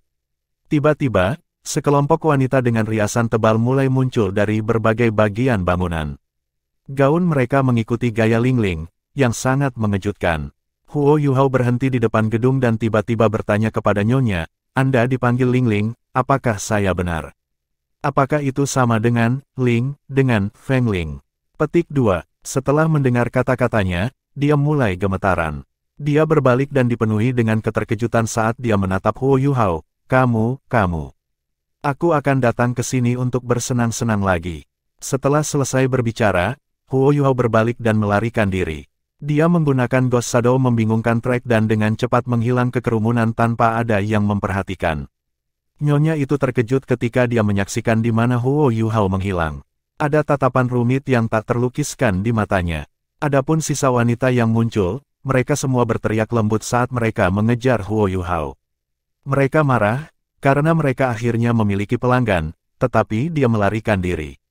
Namun, Ling Ling hanya berdiri di tempat tanpa bergerak. Seolah-olah dia telah kehilangan jiwanya. Huo Yuhao melarikan diri lebih dari 2 jalan sebelum dia melambat. Dia telah mengkonfirmasi apa yang dia perlu konfirmasi. Ya, dia mengenali nyonya itu. Meskipun dia tidak mengenalnya, dia yakin bahwa dia sebenarnya adalah dia. Ya, itu dia, bukan dia. Orang itu mungkin adalah Feng Ling, yang telah dia temui sebelumnya. Feng Ling telah meninggalkan kesan yang mendalam di benak Huo Yuhao karena mulutnya yang bau dan air liurnya yang bahkan bisa menyebabkan asap mengepul ketika mendarat di tanah. Kurangnya kebersihannya bukan sesuatu yang bisa dibandingkan dengan orang biasa. Feng Ling harus menjadi tuan muda gerbang surga. Huo Yuhao bahkan tidak yakin dari kekaisaran mana gerbang surga itu berasal, tetapi seharusnya tidak terlalu kuat. Selain itu, tidak mungkin bahwa gerbang surga berasal dari kekaisaran bulan matahari. Feng Ling mencoba untuk mengambil kebebasan Wang Donger ketika mereka bertemu gerbang surga di luar kota Radiant. Akhirnya, Ia diberi pelajaran oleh Ji Jue Chen, dan melarikan diri dengan sekte. Huo Yuhao juga ingat bahwa Feng Ling adalah tuan muda sekte tersebut. Tidak peduli seberapa tidak higienisnya dia memiliki setidaknya 4 cincin, karena dia bisa bersaing di turnamen. Namun, dia sekarang berada di kota berukuran sedang sebagai nyonya. Dia bahkan mengubah jenis kelaminnya. Apa yang sedang terjadi? Jika dia bukan anggota Kekaisaran Sun Moon, dia harus menjadi salah satu sandera. Namun, dia tidak kehilangan kebebasannya, tetapi jenis kelamin dan identitasnya telah berubah. Situasi ini pasti. Sebelumnya, Huo Yuhao telah mencoba mengujinya ketika dia memikirkan semua ini. Dia tahu bahwa dia benar ketika melihat ekspresi di wajah Ling Ling. Itu terlalu penting sebagai petunjuk.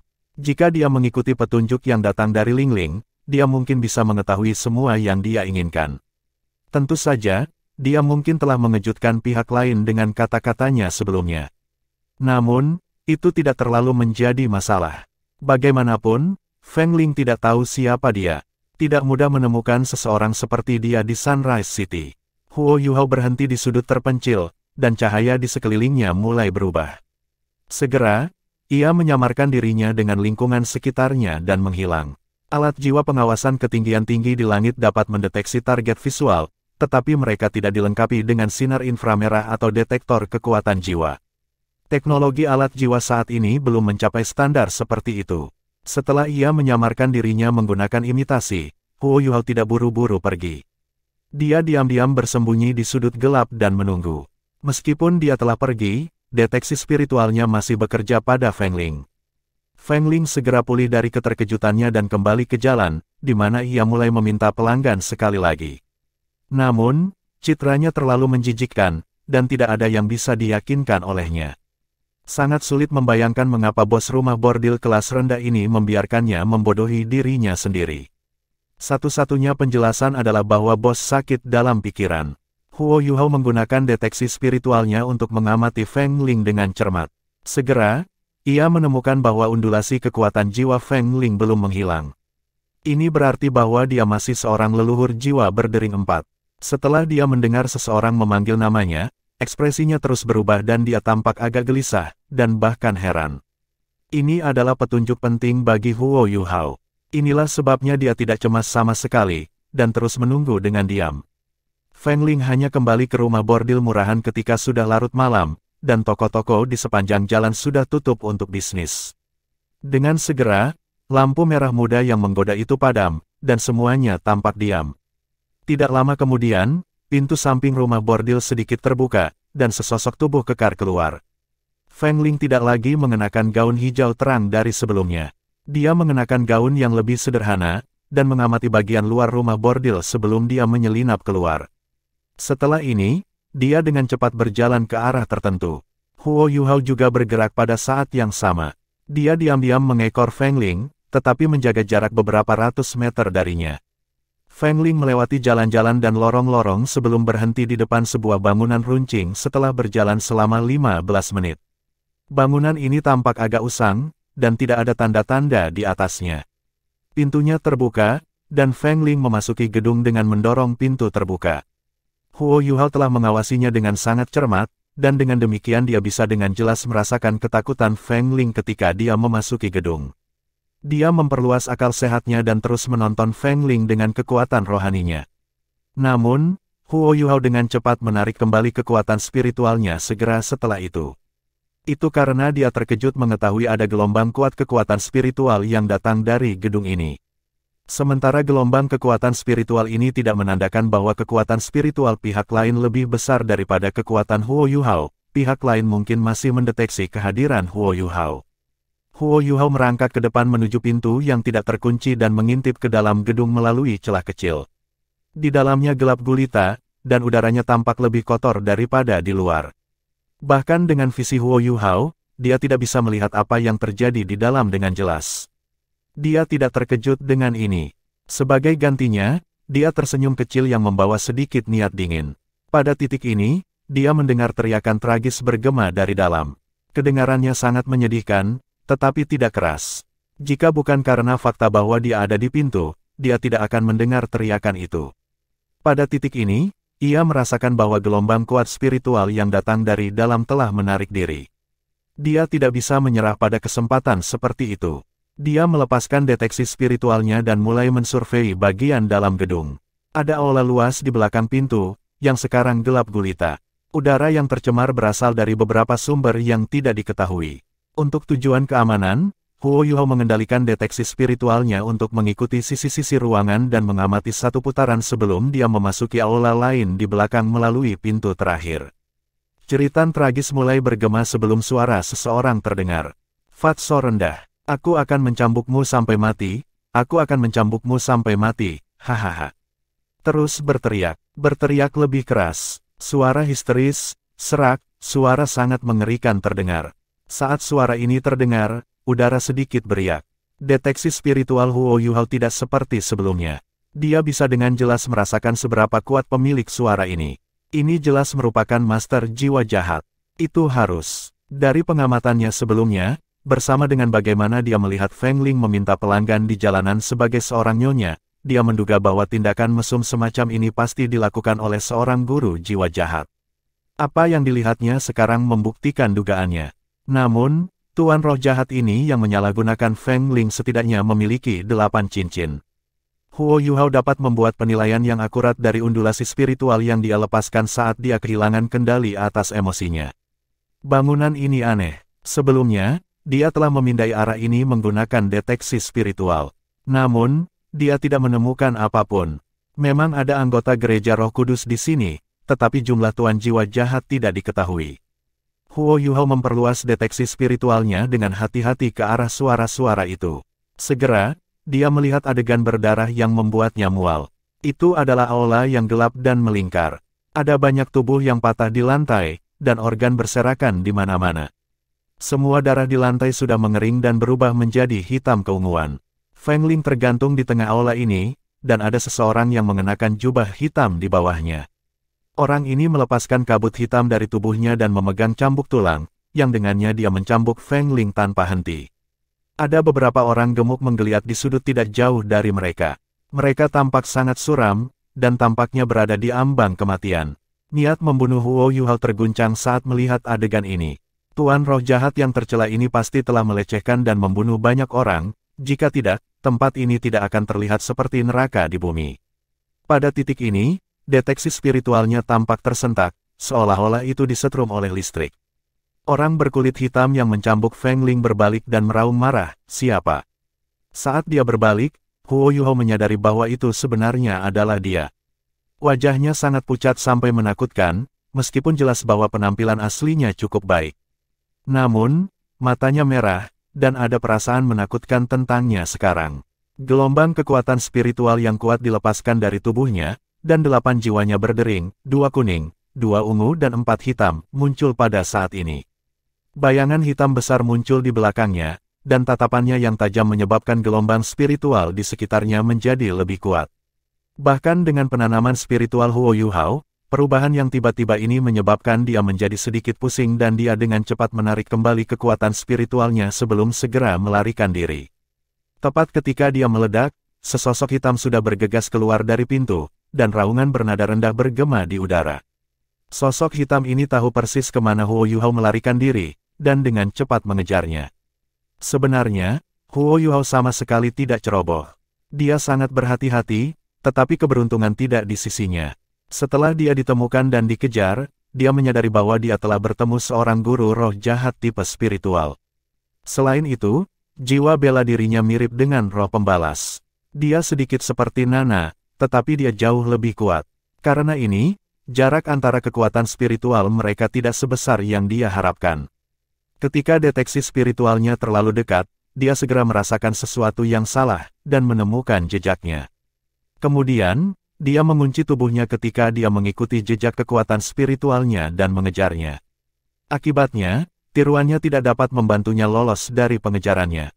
Namun, mereka berdua hampir tidak terlihat karena kekuatan spiritual mereka, dan tidak akan terdeteksi oleh alat jiwa pengawasan ketinggian tinggi di langit. Apa yang saya lakukan sekarang? Huo Yuhao dengan cepat menilai situasinya saat ini dan memikirkan rencana tindakan. Menjalankan, mengingat kultivasinya saat ini, bagaimana mungkin dia bisa berlari lebih cepat dari Sol Douluo yang berdering 8? Karena kamu mengejar saya, maka dia memikirkan adegan berdarah yang dia lihat sebelumnya, dan tatapan dingin melintas di matanya. Niat membunuhnya juga menjadi lebih kuat. Harus dikatakan bahwa Huo Yuhao agak pandai melarikan diri dari pengejarannya. Jika dia melarikan diri dalam garis lurus, dia pasti akan ditangkap setelah beberapa saat. Namun, ia berbelok di jalanan dan gang. Sementara Tuan Roh Jahat ini mengejarnya melalui kekuatan rohaninya, ia dapat melarikan diri dari pengejarannya, mengingat kekuatan kultivasi rohaninya, jika ia menggunakan mata takdirnya. Namun, dia tidak memilih untuk melakukannya. Dia hanya terus melepaskan kekuatan spiritualnya untuk mengganggu penilaiannya sehingga dia akan membuat sedikit kesalahan. Sementara dia terus mengejarnya, dia tidak bisa menangkapnya. Dua sosok tak terlihat bergerak cepat dan berkeliling di Sunrise City begitu saja. Mereka begitu cepat sehingga melihat mereka bahkan membuat seseorang terengah-engah. Perlahan-lahan, keuntungan dari kultivasi Tuan Roh Jahat ini mulai berlaku. Dia semakin dekat dan lebih dekat ke Huo Yuhao. Tiba-tiba, dia mengintip ke langit dan menjerit nyaring. Ketika dia mengeluarkan teriakan ini, langit dalam beberapa ratus meter persegi di sekelilingnya mulai berubah. Pada saat ini, semua alat jiwa pengawasan ketinggian tinggi yang mengawasi wilayah ini tidak dapat berfungsi dengan baik. Warga sipil di jalanan tidak terpengaruh, tetapi Huo Yuhao merasa seolah-olah dia telah dipalu. Dia hanya mendengar teriakan menusuk menggema jauh di dalam jiwanya. Saat ini, dia merasa kepalanya hampir hancur. Rasa sakit luar biasa yang dia rasakan membuat seluruh rohnya mati rasa. Ini adalah, Huo Yuhao terbelalak karena terkejut. Itu seharusnya bukan skill jiwa, karena dia tidak merasakan gelombang dari cincin jiwa dari Master Jiwa Jahat ini. Itu harus menjadi teknik bertarung yang dia temukan sendiri. Ini adalah teknik bertarung yang belum pernah dilihat Huo Yuhao sebelumnya. Itu tidak hanya dilepaskan melalui kekuatan spiritual murni, dan itu juga bukan kombinasi kekuatan spiritual dan jiwa. Sebaliknya, itu dibentuk menggunakan kekuatan spiritual dan gelombang suara. Melalui kekuatan spiritualnya yang luar biasa, dia berhasil meningkatkan kekuatan jiwanya, yang memungkinkannya untuk mempengaruhi roh Huo Yuhao melalui gelombang suara yang menakutkan.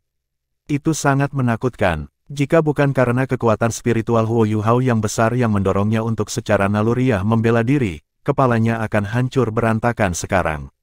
Sederhananya, itu seperti jeritan mengerikan yang muncul di pikiran Huo Yuhao. Dia mentolerir perasaan mati rasa untuk saat ini dan melompati tembok. Ketika Tuan Roh Jahat ini melepaskan serangannya, dia tampaknya mengalami penundaan sementara dalam gerakannya, dan tidak bisa memanfaatkan kesempatan ini untuk mengejar Huo Yuhao. Dia mengerang. Terbukti, dia sangat percaya diri dengan teknik bertarungnya. Namun, dia bingung mengapa itu tidak mencapai efek yang dia harapkan. Huo Yuhao bisa memberitahu kultivasinya, dan karenanya wajar jika dia bisa tahu apa kultivasinya juga. Dia bisa merasakan bahwa kultivasinya tidak terlalu tinggi bahkan dengan kekuatan spiritualnya yang besar, dan tahu bahwa dia lebih rendah darinya.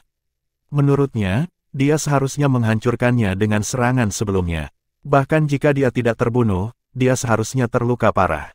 Namun, Huo Yuhao hanya terhenti sesaat sebelum dia melarikan diri ke daerah perumahan. Tuan jiwa yang lemah seperti itu mampu memiliki kekuatan spiritual yang begitu besar. Menarik, dia mengungkapkan seringai di wajahnya. Saat dia mengarahkan jari-jari kakinya ke tanah, dia melayang seperti hantu sebelum menerjang ke bawah seperti sambaran petir. Huo Yuhao masih terpengaruh oleh teriakan sebelumnya, dan tampaknya bergerak jauh lebih lambat sekarang. Selain itu, sepertinya tiruannya semakin lemah, dan sosoknya mulai menunjukkan. Pergi dan mati, dendam, suara aneh yang bernada rendah dan serak, namun tajam, terdengar di telinga Huo Yuhao. Setelah ini, proyeksi aneh dan ilusi muncul di atas kepala Huo Yuhao. Proyeksi ini berwarna putih, tetapi hanya Huo Yuhao yang bisa merasakannya. Tiba-tiba, dia merasakan rohnya semakin dingin, dan dia mulai gemetaran. Laut spiritualnya mulai berkobar dengan ombak, dan dia merasa bahwa dia akan kehilangan kendali atas tubuhnya. Pikiran gila juga mulai muncul secara internal. Namun, dia tidak terus melarikan diri pada saat ini. Sebaliknya, dia berhenti dan berbalik. Guru roh jahat melihat sepasang mata yang cerah dan jernih yang membawa pandangan yang dalam. Setelah ini, proyeksi emas redup naik dari tubuh Huo Yuhao. Saat lampu emas menyala, dendamnya di udara hancur. Ah, menarik. Dia melayang ke tanah dan tidak terus menyerang. Dia menatap Huo Yuhao dengan tatapan aneh di matanya yang merah. Tuan jiwa tipe spiritual, sangat langka. Kultivasi spiritual Anda telah lama melampaui kultivasi Anda yang sebenarnya. Dia tampaknya menjadi seperti orang normal sekarang, terlepas dari penampilannya. Huo Yuhao menjawab, itu benar. Anda harus menjadi guru jiwa tipe spiritual juga. Namun, jalan yang kita ambil ternyata berbeda. Jiwa bela diri Anda harus menjadi roh pembalas dendam. Petik 2. Hehehehehe, dia tertawa keras, yang penuh dengan histeria dan sarkasme. Roh pembalas dendam. Apakah jiwa bela diri saya adalah roh pembalas dendam? Tidak, kamu salah. Jiwa bela diri saya bukanlah roh pembalas. Petik 2. Tidak, Huo Yuhao yang terkejut saat ini. Apa itu? Dia membuka matanya lebar-lebar dan menjawab, jiwa bela diri saya disebut roh pembalasan. Semangat pembalasan. Apakah ada jiwa bela diri seperti itu? Huo Yuhao tidak bisa percaya apa yang dia katakan. Mengapa tidak ada jiwa bela diri seperti itu? Saya membuatnya sendiri. Bukankah ini ajaib? Hehehehe. Dia tertawa, tetapi tawanya terdengar sangat sedih. Huo Yuhao menyipit. Jiwa bela diri yang diciptakan sendiri. Aku tahu. Jiwa bela diri Anda bermutasi, bukan? Petik 2. Tidak, tidak, tidak. Dia menjawab dengan 3, no, dan suaranya yang menyedihkan berubah menjadi tidak berperasaan. Pernahkah Anda melihat jiwa bela diri yang bermutasi yang hanya terbangun ketika tuan jiwa berusia 15 tahun? Tidak, belum. Jiwa bela diri saya berasal dari kebencian, kebencian yang mendalam. Ketika kebencian saya mencapai puncaknya, roh pembalasan saya muncul. Saya membunuhnya, saya membunuhnya, saya membunuhnya. Saya ingin membalas dendam, saya ingin membalas dendam. Kalian semua bisa pergi dan mati. Petik 2. Dia tiba-tiba mengamuk, dan menirukan tindakan mengangkat.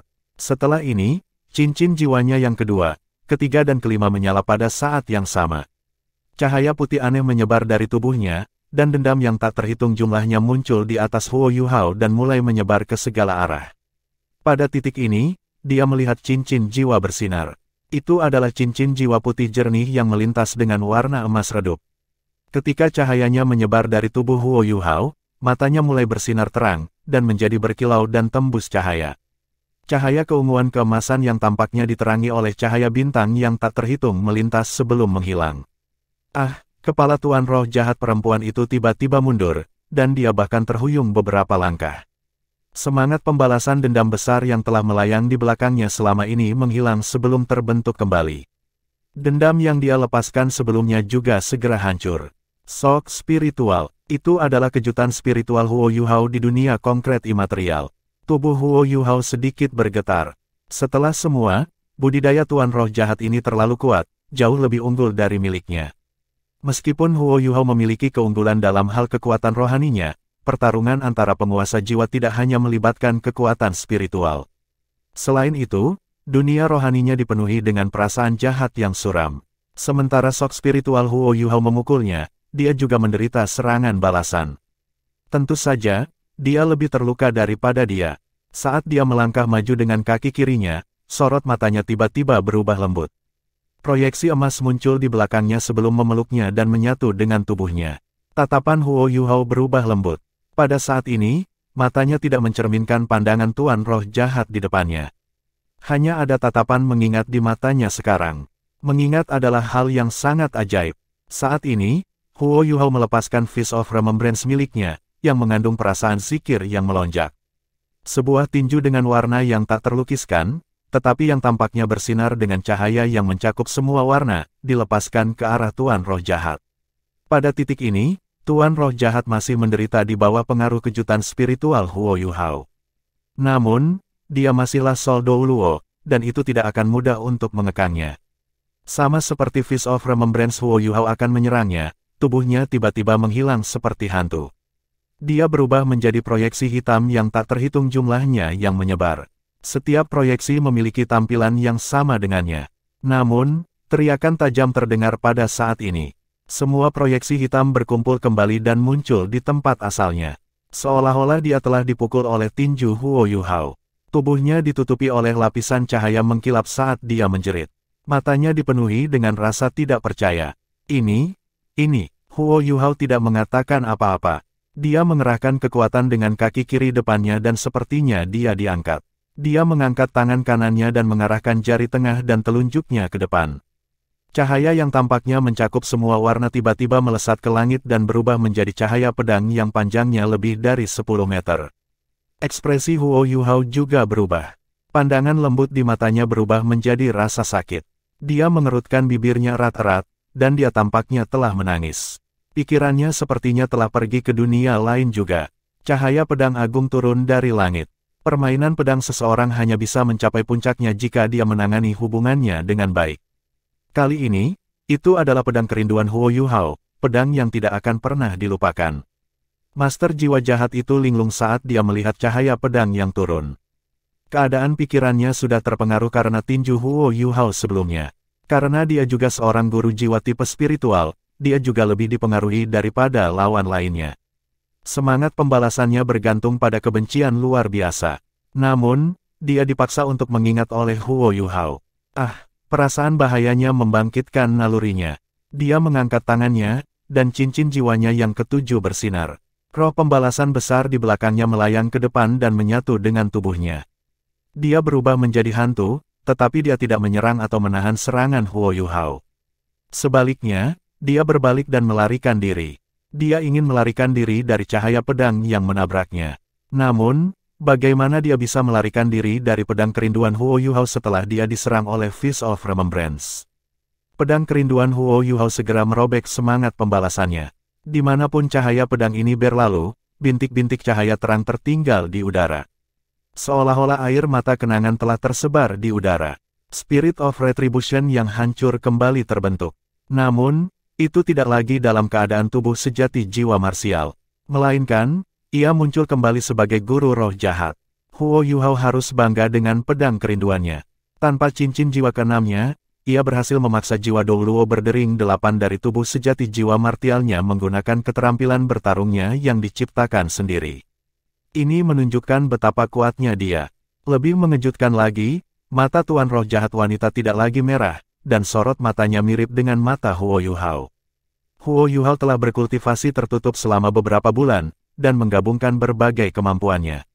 Dia telah dengan sempurna menggabungkan kekuatan spiritual dan jiwanya melalui emosinya, membentuk 3 keterampilan besarnya. Tidak peduli seberapa kuat lawannya, dia akan terpengaruh olehnya jika dia tidak cukup tangguh secara emosional untuk melawan invasi kekuatan spiritualnya. 3 keterampilan besar ini terutama dikendalikan menggunakan kekuatan spiritual Huo Yuhao, karena kekuatan spiritualnya jauh lebih unggul dari kekuatan jiwanya. Ketika dia mampu meningkatkan kekuatan jiwanya ke tingkat yang sebanding dan melepaskan 3 keterampilan ini, dia akan dapat memantapkan dirinya sebagai salah satu penguasa jiwa terkuat di benua itu. Setelah melepaskan pedangnya, Huo Yuhao sudah menangis. Dia menarik telapak tangannya ke pinggangnya sebelum membalikkannya. Dia membentuk-bentuk hati di udara dan semua lampu ditarik pada saat ini. Sekarang ada jantung tambahan di tengah telapak tangannya. Itu adalah hati emas. Bahkan permata yang paling mempesona di dunia ini tidak dapat dibandingkan dengan cahaya dari hati emas ini. Hati emas ini mewakili hati yang tulus. Itu dipenuhi dengan cinta abadi dan kenangan. Huo Yuhao menutup matanya. Pada saat ini, hanya ada satu sosok di benaknya. Tidak ada orang atau hal lain yang dapat mempengaruhi keadaan pikirannya. Dia sudah tenggelam dalam pikirannya tentang Wang Donger. Donger, Donger, Donger. Dia dengan lembut memanggil hatinya. Dia tampak melihat Wang Donger, dan bagaimana dia mengorbankan hidupnya untuknya tanpa ragu-ragu. Donger, Donger. Saat dia memanggil, hati emas yang bersinar itu perlahan bergerak saat dia mendorong telapak tangannya ke depan. Di langit, awan bergerak, dan gemuruh bergemuruh. Setelah kegelapan gelap memenuhi langit, tiba-tiba itu menyala. Lampu berasal dari sumber yang tidak diketahui, tetapi mereka membentuk-bentuk hati. Sinyal-sinyal dari 3 alat jiwa pengintai yang terdekat teracak. Setelah ini, susunan formasi mereka pecah, dan mereka dihancurkan. Hati besar dan tampaknya tak terbatas itu selaras dengan hati emas di telapak tangan Huo Yuhao. Di belakang jantung di langit, tampaknya ada wajah cantik yang menyaksikan segala sesuatu yang terjadi di tanah dengan tatapan lembut. Saat Huo Yuhao mendorong telapak tangannya, dan kedua hati bergema satu sama lain, sepertinya lampu yang mengalir tak terhitung bersinar di belakang punggung Huo Yuhao. Hanya ada kenangan tentang dia dan Wang Donger dalam cahaya yang mengalir itu. Palem Haodong Huo Yuhao, sebuah telapak tangan yang akan bertahan selamanya. Ini adalah serangan terakhir dari 3 keterampilan hebat Huo Yuhao. Ini juga pertama kalinya dia melepaskan serangan ini dengan sepenuh hati. Dia belum mengetahuinya, tetapi dia sudah menetapkan posisinya di dunia para penguasa jiwa saat dia melepaskan telapak tangan ini. Ketika telapak tangannya tercetak pada tubuh Master Roh Jahat, dia tidak mengalami gerakan yang luar biasa karena serangannya ketika dia datang ke arah itu.